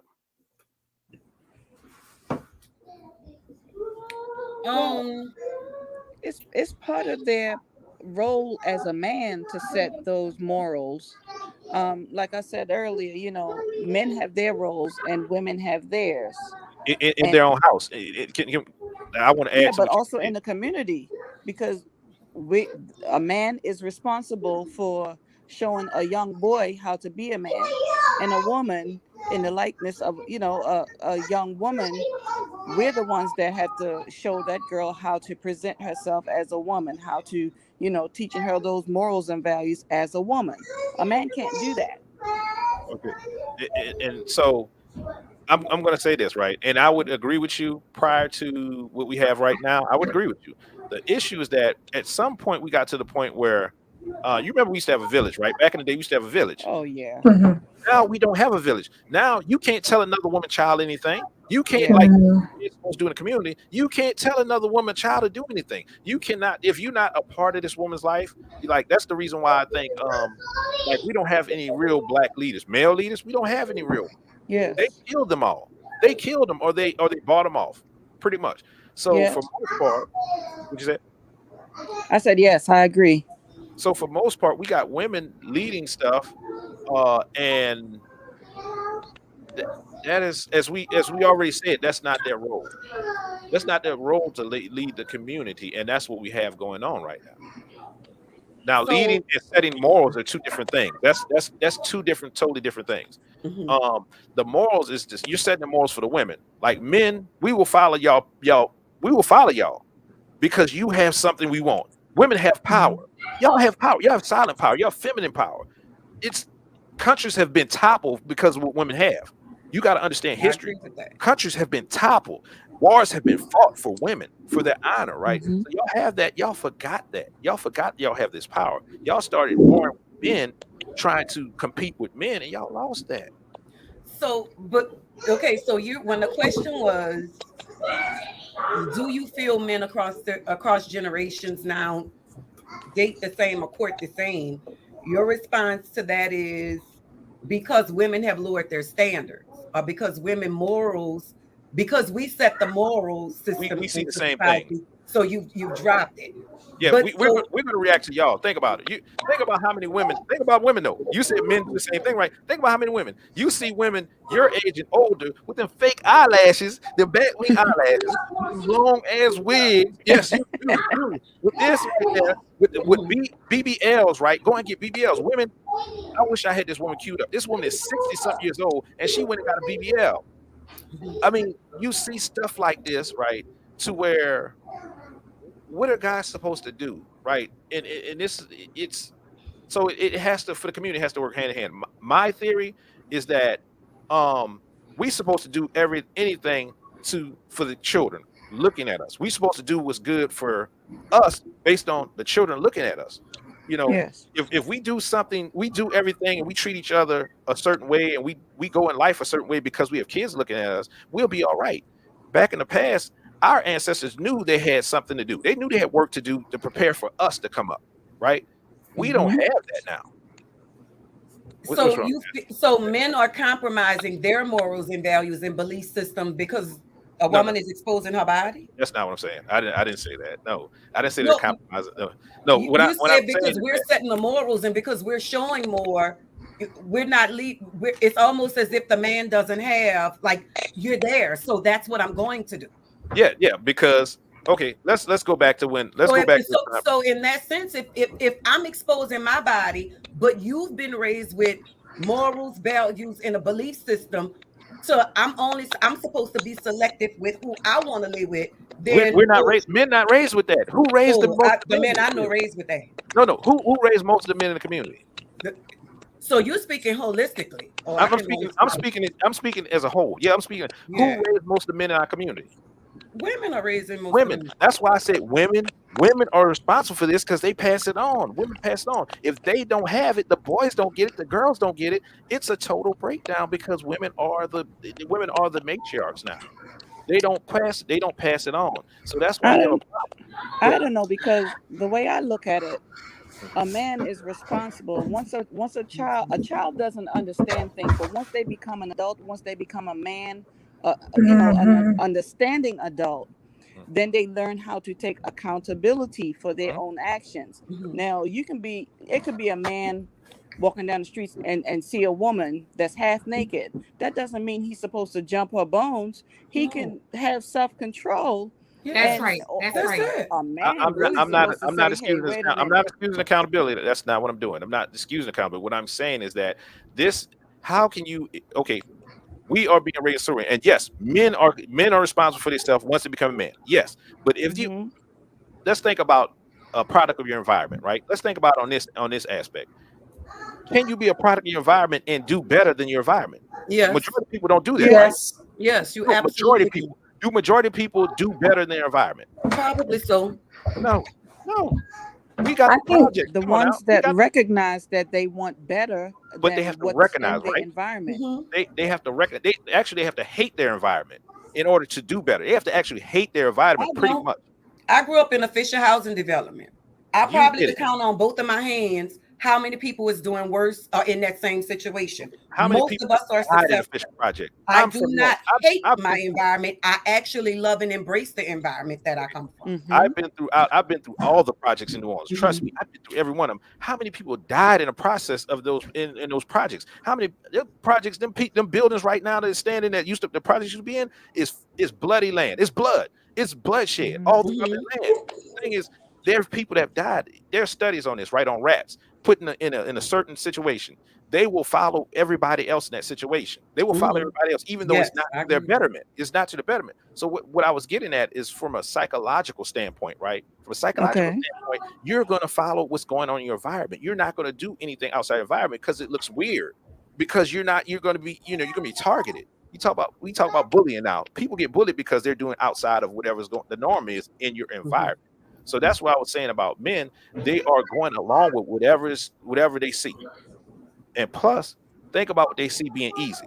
Why would you go for something more difficult if it's easy? Now that's the truth. Why? Why would dudes do this?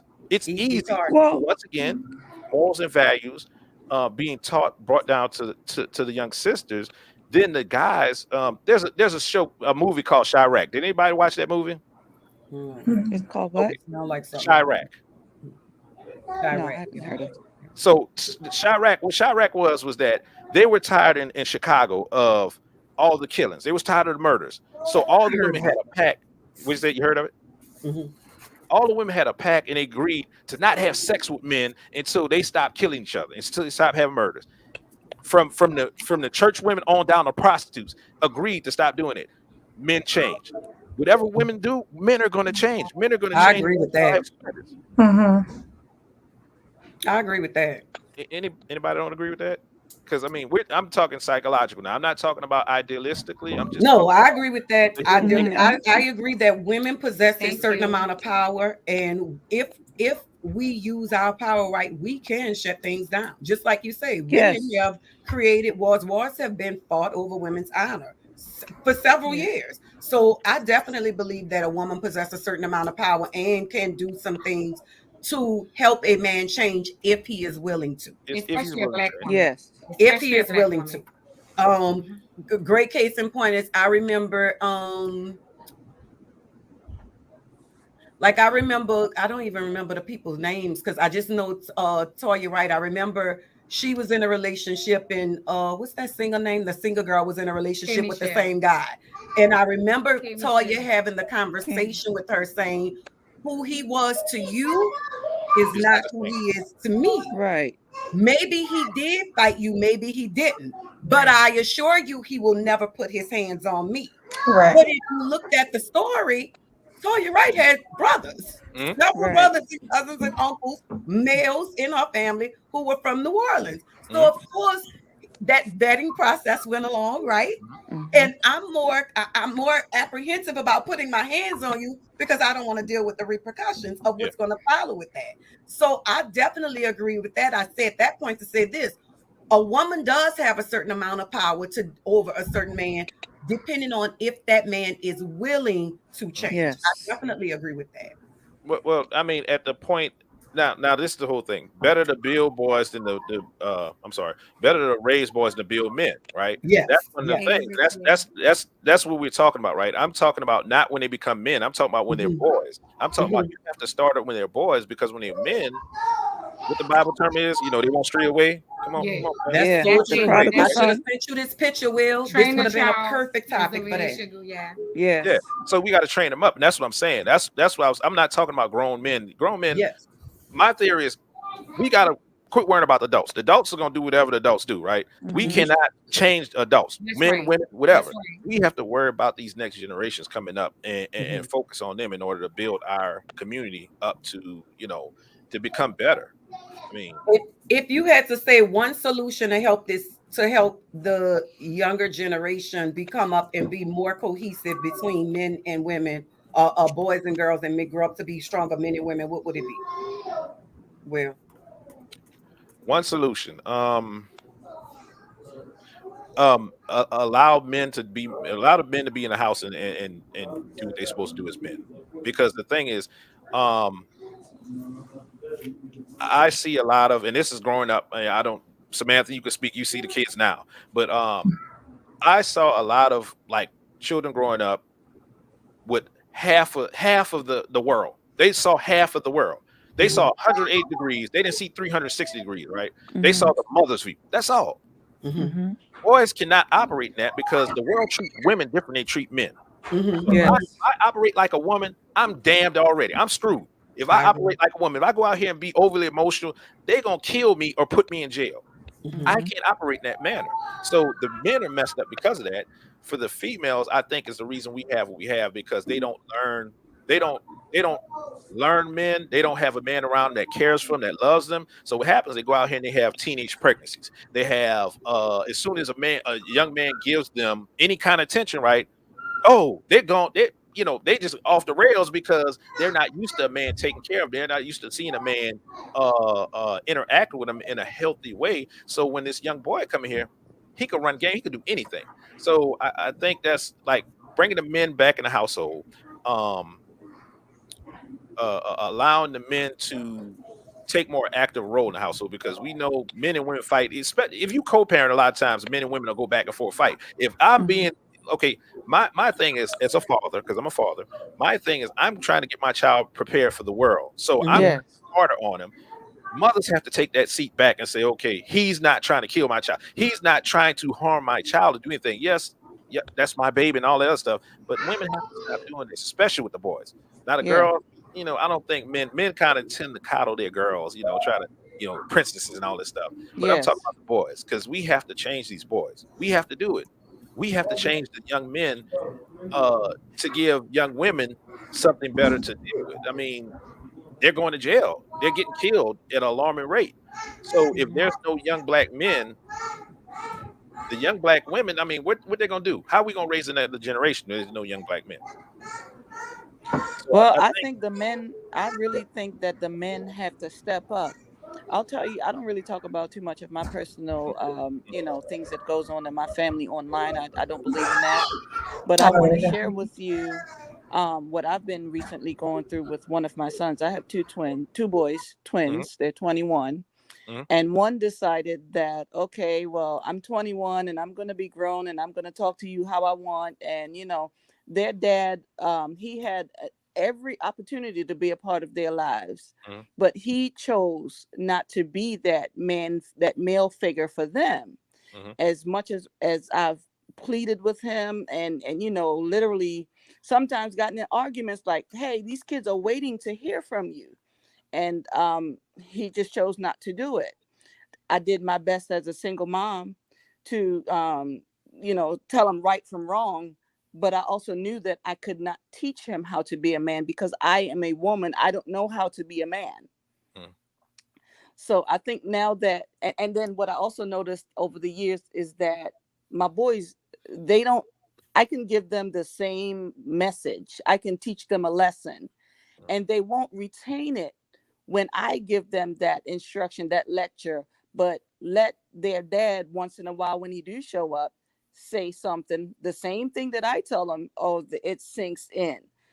So that's a problem that we have as women, is that sometimes a man isn't willing to listen to us when we're trying to, you know, give them that support. Mm. No, But that's another topic. that goes back to communication, which I agree. Mhm. Even the fact of a good leader, right? A good leader is going to understand. A good leader is going to understand his strengths and his woman's strengths, and he's going to utilize. Um, okay, we're about to lose Samantha. Oh yeah, the kids gotta. Hold on, I'm unmute. I'm gonna unmute you right quick. Um, I appreciate you coming on, Samantha. Thanks. Nice meeting I'm going you. to try to do You stuff like too. I'm going to try to do stuff like this at least once a month, to where Hmm. we Okay. have talks or whatever. I appreciate you being part of the first one. Um, put your stuff in, anything you want to promote, whatever. Put it in the comments, and Okay. maybe if you want to come on again, hey, reach out to me. Okay. Okay? All Sounds right, great. Thank you guys for having me. All appreciate you. right, All have a good right. one. Have a good Bye. one. Bye. Night. Um, yeah, so yeah, I agree with you, Taylor. Taylor, I agree that the men do have to, the men that aren't, because I don't know personally. I know a lot of fathers. I'm in a group on Mhm. Facebook, 93,000 fathers, right? 93,000 fathers in this group. I can't remember the name of it, Black Fathers or something like that. But like I said, CDC has debunked the fact that Black men are a part of their kids' lives. Yes, we have some fathers that aren't worth anything. We have some fathers that Mhm. don't want to take responsibilities for whatever reason. They aren't men. We can't even call them men. Men don't call those guys men. We call them males. And they Right. don't take responsibility. When I became a father, when I had a son, I knew I had to do different stuff. I knew I had to put down whatever I had to do and make money so I could take care of my son. Just like you have a story like that, and I'm not gonna go over it because whatever. Yeah. Anyway, I have a story like that too, where I tried to get my son. I tried to get my son when he was younger, but things happen. Whatever happens, men and women fuss, fight, do whatever. They don't Okay. see eye to eye, and it doesn't turn out that way. But Right. like I said, it's still my short answer is like we have to allow the men to be back in the house to be a part of raising our kids because the kids are missing a key part of being whole. They can't be whole Yeah. with half the information. And Yep. that's why we're underneath these other races, because these other races are allowed to they're becoming whole where our kids are struggling because we're at a deficit. Hmm. What you about to say, Jazz? Because I saw Can you. we add when we're putting the fathers back in the house that it's a healthy relationship? Yes. Can we add that component to it? Well, I didn't say put it back in the house. I mean in their lives. In their Yeah, lives. it's in their lives, even in their lives. And I'm saying that based on the amount of kids that I have seen. Children would prefer to be raised in a separate home instead of a broken home. Hmm. No, I Um, we need to make sure that when we are exposing, and this goes for both women and men, when we are Mhm. exposing our children to the absent parent, Mhm. we take responsibility first, and we stop that dialogue of down talking on the parent that's not there, because it's not Yeah. Yes. healthy for your Yeah, child. exactly. Okay. It's Yes. not Yeah. healthy. I Yeah. don't care if he's doing absolutely nothing. I don't care if he calls once every 3 months, 3 years. Do not speak negatively on him, because it Right. doesn't help anybody. No, And you your allow the child child to will see grow them for up. themselves. Go That's you ahead. allow the child to see that person for Yes.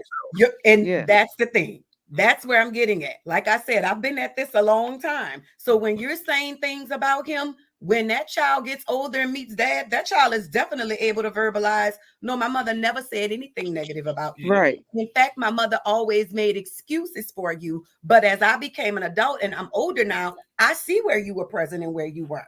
That's number one. Number two is I always talk about this when I'm doing my shows. Children require 4 things: unconditional love, structure. Well, let's start with that one. Yes. Structure, Yes. discipline, consistency, and Yes. unconditional love.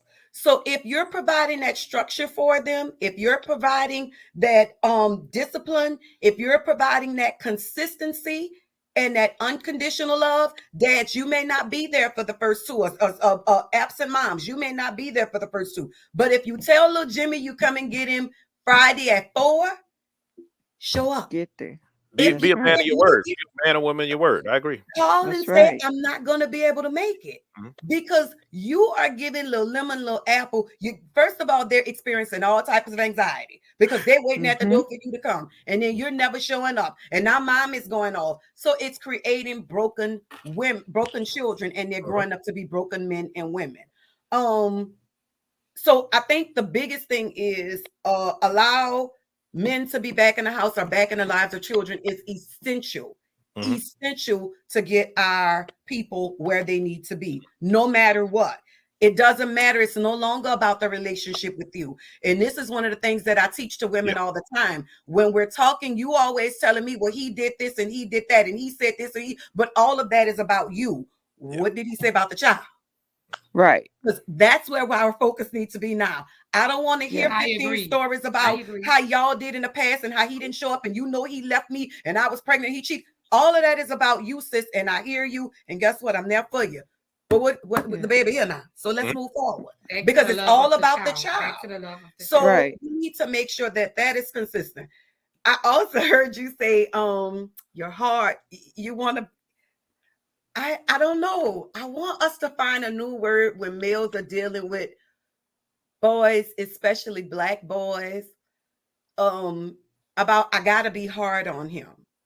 And I know it's with love. I know it's with care. Tough love. We used to in the community, we understood tough love. We understood that. These boys are okay. Yeah, we understood that. We can't, like, women tend to coddle their boys too long. They tend to coddle boys too long. What I'm talking about, when their child starts to understand life, some come at 12, 13, 14, whatever. You have to be there to be like, okay, look, vital information. This is vital information. Yes. Okay, this is what I had to realize. My father was in the household because of whatever happened between my mom and dad, whatever. I was a son husband. So I'm the oldest of 4 kids. There's things in the streets I had to do, right?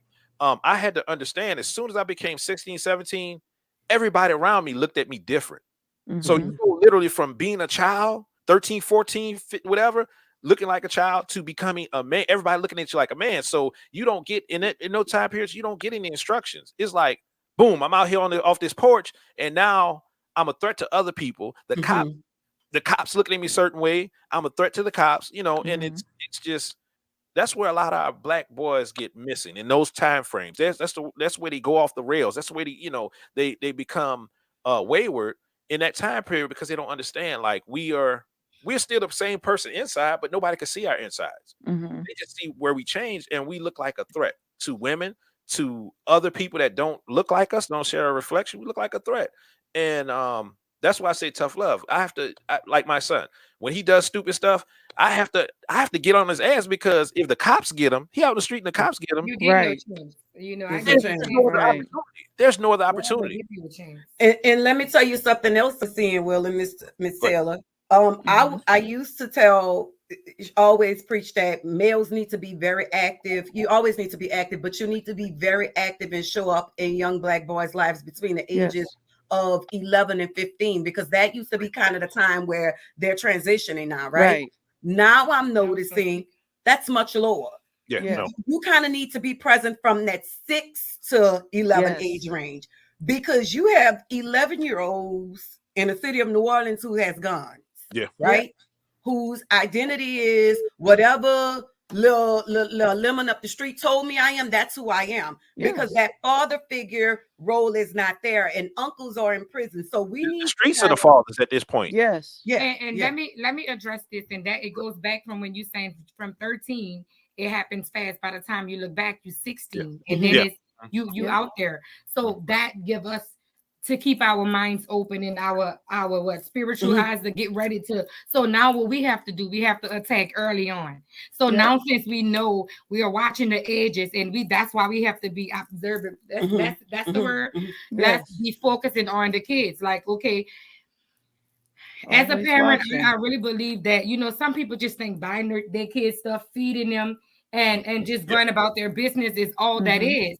But parenting is hard, meaning you have to meet the kids' needs. You have to understand what they're doing, watch their moves, what they're in, and all. You have to be hands-on. It's like you can't be able to go to sleep because the enemy, he's lurking at all times. You have to be working, you have to be on it. So the thing about it is, if we know now 13, you look back now, you're 16, and now you have all these problems that's coming against you as a Black male. So what do? We need to start addressing things early and start preparing and teaching the kids early on, because by the time that age comes, we don't have more time. So like the Bible said, train a child as, the way they should go. That means, okay, now this is what's going on now with our spiritual eyes. We're paying attention to what is going on in the world. So now let's address it earlier. So now let me pay attention, since you said that, between 13 and then now 16, you're out there. So now what do I have to do as a parent? So now early on, I don't care if it's the age 5, I'm going to have some sit down talk. We're going to have some scriptures. We're going to write. I'm going to be observative what's going on in the world, in the Black community, because you are Black, African American. So I have to address what you are and what you need, because you are my child. You get what I'm saying? So that's the key part today. To add to that also is that I think women need to seek counsel from men, because you don't understand what it is to be a young man growing to a man. So women need to start seeking counsel from men, whether it's father, whoever, but men you trust, like seek counsel from them, because actually listen to what they're saying, because once your child get out there, you're gonna be crying at your child's funeral. That's you're it, right? Crying in the courtroom. You can be crying in the courtroom, but you could have did something about that and just trusted a man. I can do bad by myself, right? You don't need to be by yourself. You don't need. I'm about to give you a term also, so you can jot down, right? What you were saying, Jazz, about women worrying about men and what happened between them.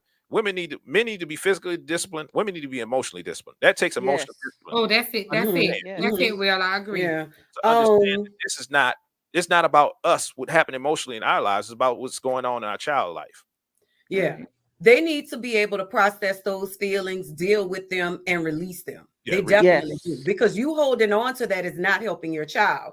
I think one of the things that I want to definitely touch on is we often hear from men that you're babying your boys, like you coddle him too much, you baby him too much. I think as a mother of a Black male, I find myself, I pray for my child often. I'm always praying and crying out. I'm fearful of my child because of care where I live and where I live, work, where my child lives, work, and go to school. But I think as Black women, we do what's in our control for our Black boys, meaning we're praying a whole lot. We're crying out to God a whole lot. We're also loving them to death, literally, right? Literally, yeah. Because that's all we have. We're going to love them to death. And I think the biggest thing is we're providing for them. We're overcompensating because this is things that we can control. I'm going to give him everything that I can to try to protect him from the world and going out there and making poor decisions. And subconsciously in our mind, this is what we feel like we're protecting them. I think they need them both. I think they need the love of the mother. They do. I think they need to be nurtured. And I also do think that the dad needs to be there to give they them do. They do. But in the absence of that father, in the absence of that male being there, this is what a mother feels that they're doing for that child. It's important. You see where I'm going there, Will? Yeah, no, I totally understand, because the overcompensation is because they feel a certain way because they don't have that father there. So they look at other kids that might have a father there and they feel like, okay, so I can't do this for him, but I can do this. Yes, and then I can do this. I can do that. And I'm gonna give him, and I'm gonna buy, and I'm gonna give him, and I'm gonna buy. And then when it comes to a point, if I can't give him and I can't buy, then what? Or now your child's out there stealing, robbing, carjacking. I'm gonna love him, and I'm gonna protect him, and because all of it comes back to I'm loving and I'm providing and I'm praying, but subconsciously that's my only way to protect my male child. My God, because there is no male who's stepping in and doing what they need to do. Right. So my constant prayers, my constant love, my constant providing is my way subconsciously of making sure that my child is protected. And ultimately, role models, though. I mean, if y'all go to church, right, they should have a male ministry in church. You know, I agree. They should have that. If you go take your children to sports, like I coach football. I'm off this season. I didn't do this season. I might do next season. But usually, like when the mother has a problem with the child in school, they bring them to us, and we tough love. We have him almost throwing up, and he will learn. I don't want to do that. You're gonna change his pattern of thinking. You know, this is the way the world is gonna treat you. So that's what I'm saying. You have to be willing to say, I'm a woman and I don't know it all. I don't have it. I can't do it all. Right. You have to. It's that ego. You have to let that woman ego go, and you have to say, okay, I need a man. I don't need to do bad by myself. I need a man to come here and help me out. We have to be willing to do that. Men can't come to y'all and like just do this, like say, okay, let me do this for you, because women don't trust men a lot of times, especially black. So y'all have to let the ego go and kind of let those guards down. Say, okay, let me seek this man. I've been watching this man. He's good with kids. He's or he has sons, right? Like let's say you have a neighbor, right? You see the man outside with his son throwing a football or something like that. Okay. Hey, how you doing? I see you with your son. My son doesn't have a father, whatever. We have to get back to that community thing. We need to get back to that. Yeah. I'm sure no man would ever be like, nah, take little Jimmy out of here. I don't want that little bastard. I don't think men have to do that. Right. And I did that. I did that with my sons. Not meaning to cut you off, but I did that with my sons because their dad. Like I said, I'm from Trinidad, and so their dad's in Trinidad. He lives in Trinidad. And them coming up, I decided, okay, I'm going to put them in karate, whatever after school extracurricular activity that they were interested in. I was going to be there for them and make sure that they committed to it. I tried to give them as much structure as I can as far as that. And karate did help. It taught them discipline. It taught them to think. It taught them, even with the tournaments that they had, they learned a lot. But once again, that part where their dad was supposed to show them that man figure, that I am a man and this is how men think and this is how men do, that part they missed because he was not present to teach them that. And I couldn't give them that. So, yeah. You wrote something down, Jazz. What is it? Oh no, I'm just writing just basically some of the things that we've been talking about tonight. I definitely agree with you when you say that we need to seek out better resources for our male children if they don't have a father in the home, or even let me be clear with this. I definitely don't want to give the perception out there that because a father is in the home that this child will be molded better or grow up to be. You want to make sure that your child has a healthy representation of a black male in their life. Yes. So can I hold on? Let me tell you this. Me and my father had a discussion last weekend, right? He didn't have a father he didn't have a father. He didn't know his father. He had an uncle that was a degenerate, right? And he said watching him made him understand he didn't want to be him. So even if it's not like you say, quote unquote, healthy, right? A child could see somebody and be like, oh, they could notice. And it's for you as a mother, like, hey, that's your uncle, whatever. But do you want to be this person? You can make that a lesson. Right. You can if you have that insight. I agree. Yeah, you had insight. So the thing is, I think because if you look at the statistics of the males in the prison, 90% of the males in the prison was raised by women. No male input. When you ask these boys, when you go to prison, ask these boys, what did they miss in their life? They said, I wish I would have had my father. Majority of them say that, right? I wish I'd had a man to tell me whatever. XYZ, whatever, right? So they bring something, just the presence, like you said, he can say something, whether he's quote unquote healthy. Everybody, I mean, we have right now, we know a lot. Back in the day, they didn't know none of these terms. They didn't know none of this stuff. They didn't understand psychology, nothing. But they raised doctors, lawyers. They raised, they were, those men, those women back then were uneducated. They were uneducated. They were ignorant, and they raised because they knew how to be together. They knew how to stick together. They knew how they kept a certain structure.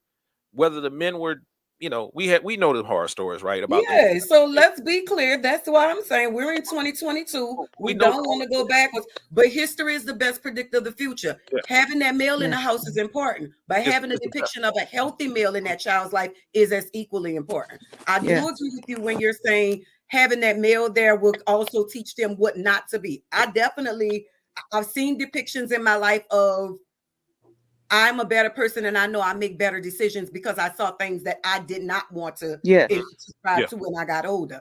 However, we have to be, because we know better, we do better. Yes. Let's have healthy male role models in our kids' life, because children do not do what we say do. They do what they learn, and what they learn is what they see.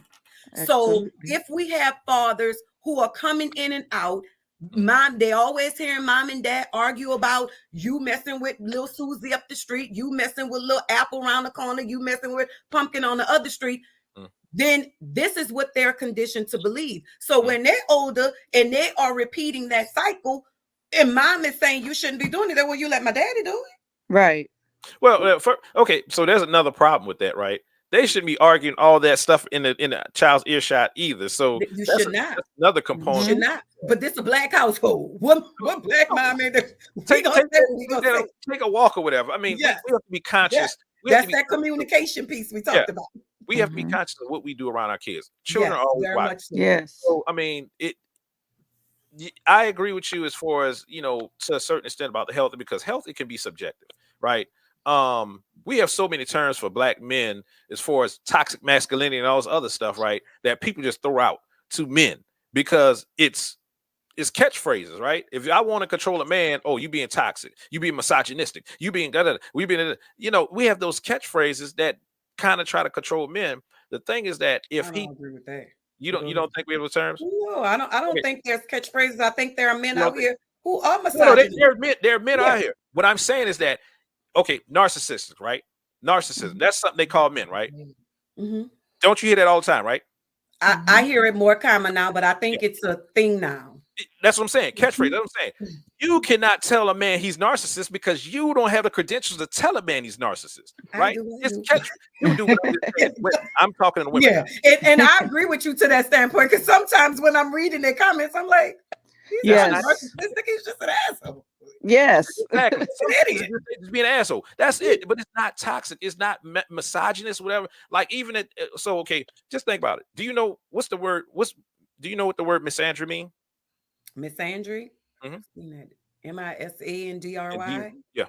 Oh, I forgot, but I have seen it before. Sometimes I'm trying to think. It's the opposite of misogyny, right? But nobody knows what that word is because it's not popular to know that word. It's the hatred of men, and a lot of people have the hatred of men, but nobody talks about that because society. It's okay in society to hate men. It's okay to down men in society. But I think that's also the same for women, though, Will. I think there's a whole they cancel men for to hate women and talk about women and downgrade women. They cancel men for being that way. People lose their jobs for being misogynistic. People lose their jobs for doing that stuff. So what I think, and while I agree, it probably affects males more. I think in 2022, any harassment that has anything to do with either partner is going to cause you to be dismissed. No, and I agree. I agree. What I'm just saying, what happens in society, what we see in society. That's all I'm talking about. I'm not saying like interpersonal, right? You should do the best you should do. You should get with your husband, your baby daddy, whatever, and you should partner with them the best of your ability to raise better kids. I'm just saying what we see in society that kind of messes us up. Messes the community up. That's all I'm talking. I'm not saying this, I was pushing back about the healthy thing because, like I said, healthy can be subjective. If a woman believe all women, right? There's a term, say believe all women. You've heard that, right? Becomes certain. They believe all women, right? Women, they control the airwave. They control the way we think because the society makes it to where whatever. My whole point, I'm about to go off a rant. My whole point is subjective. So the thing is that if you have a person, a father in their life that cares, that loves his child, you can see that. You can see that he loves his child. He might be misguided in his own life or whatever. He might be misguided in his own life, but if he loves his kid, he's not going to want his child. He's not going to want his child to go down the road he's going down. So whether his life is healthy or not, he's going to want better for his children. He might not do it himself, but he's gonna want better. He's gonna talk whatever. Like that was just a little pushback. I'm not saying what you're saying is wrong. I'm just saying like it can look different depending on the person. Like you have gang members, right, in Cali, right? Gang members that are hardcore gang members, but hey, look, you don't want this life, and it will be a great father, even though they damn gang members, and raise whatever, even though they're quote unquote, terrorists on the community, toxic, whatever you want to call it, but they can do whatever. I think the father just being a part of that child's life is way more it's important, rather is a lot more important than not having a father at all in their life, right? I definitely agree.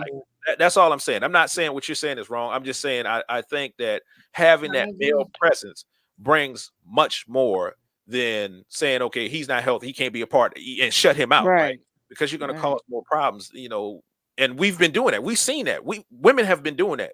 We've seen that happen 2 to 3 generations. So I'm just saying we need to do different. We can't keep doing this. I agree. Taylor, you have any final words? And I want you, because she's about to go, and we're about to get off right here anyway. But I want to give you some final words, and I want you to promote your businesses, because I want we want to support Black businesses. Thank you so much. Thank you for having me. This is my first time, and I definitely enjoyed the conversation. I'm a big fan of having these types of conversation with a positive dialect also.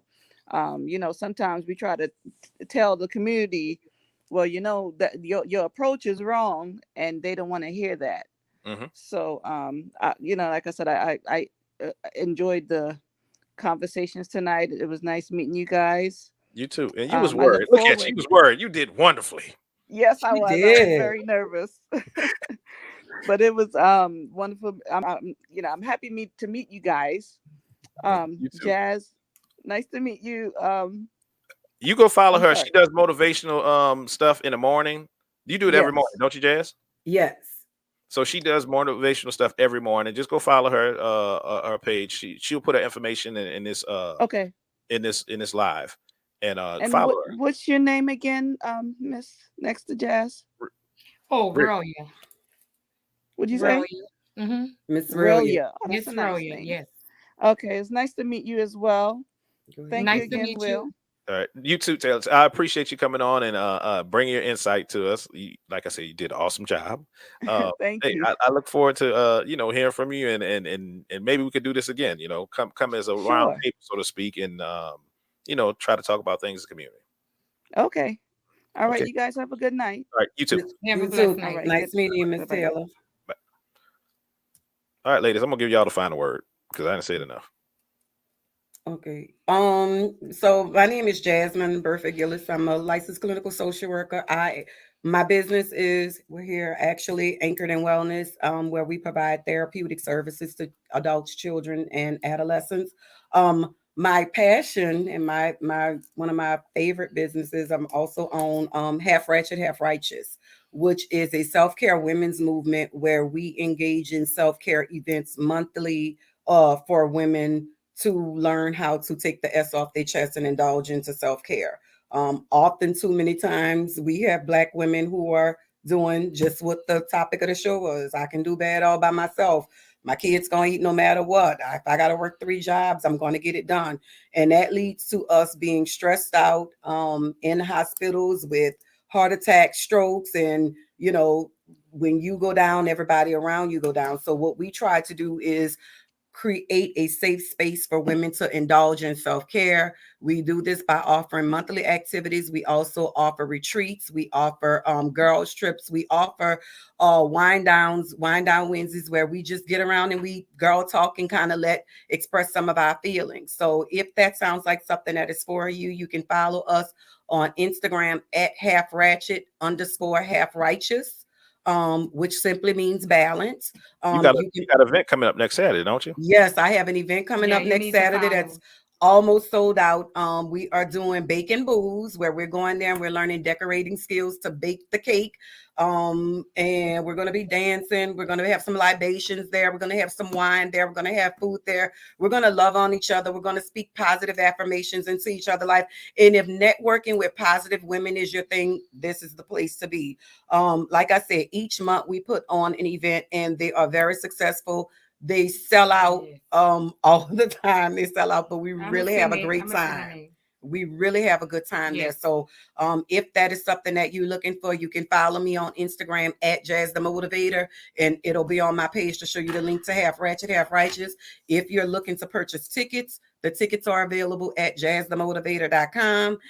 And be on the lookout, because we do have a winter retreat that is coming out soon, and it's going to sell out. We only have 10 more tickets for this one, too. Less than 10. We have less than 10. Yeah, I think we have like 6 left. And these events, we have 5 or 6 tickets left. So, get on the tickets. Yeah. So they sell quick. But we be out. Yep. And I'm going to text it to you, Jay. I'm going to say, look, I'm going to text it to you. I'm going to put it in there. Okay. But yes, I really enjoyed it. Thank you, Will, for having me. Thank my sister for inviting me. I am Miss Real. You can follow me at Scars to Stars. That's my brand, Scars to Stars, and that's about inner scars. Scars turn into stars. So, Scars to Stars. Yes. Okay. And it's I'm coming out with Pearl Earl, and I also sell these accessories. Okay. So, and I'm also, you can follow me at Miss Real also. I'm a minister and a motivational speaker. Thank you for having me. I enjoyed the show. I enjoyed y'all.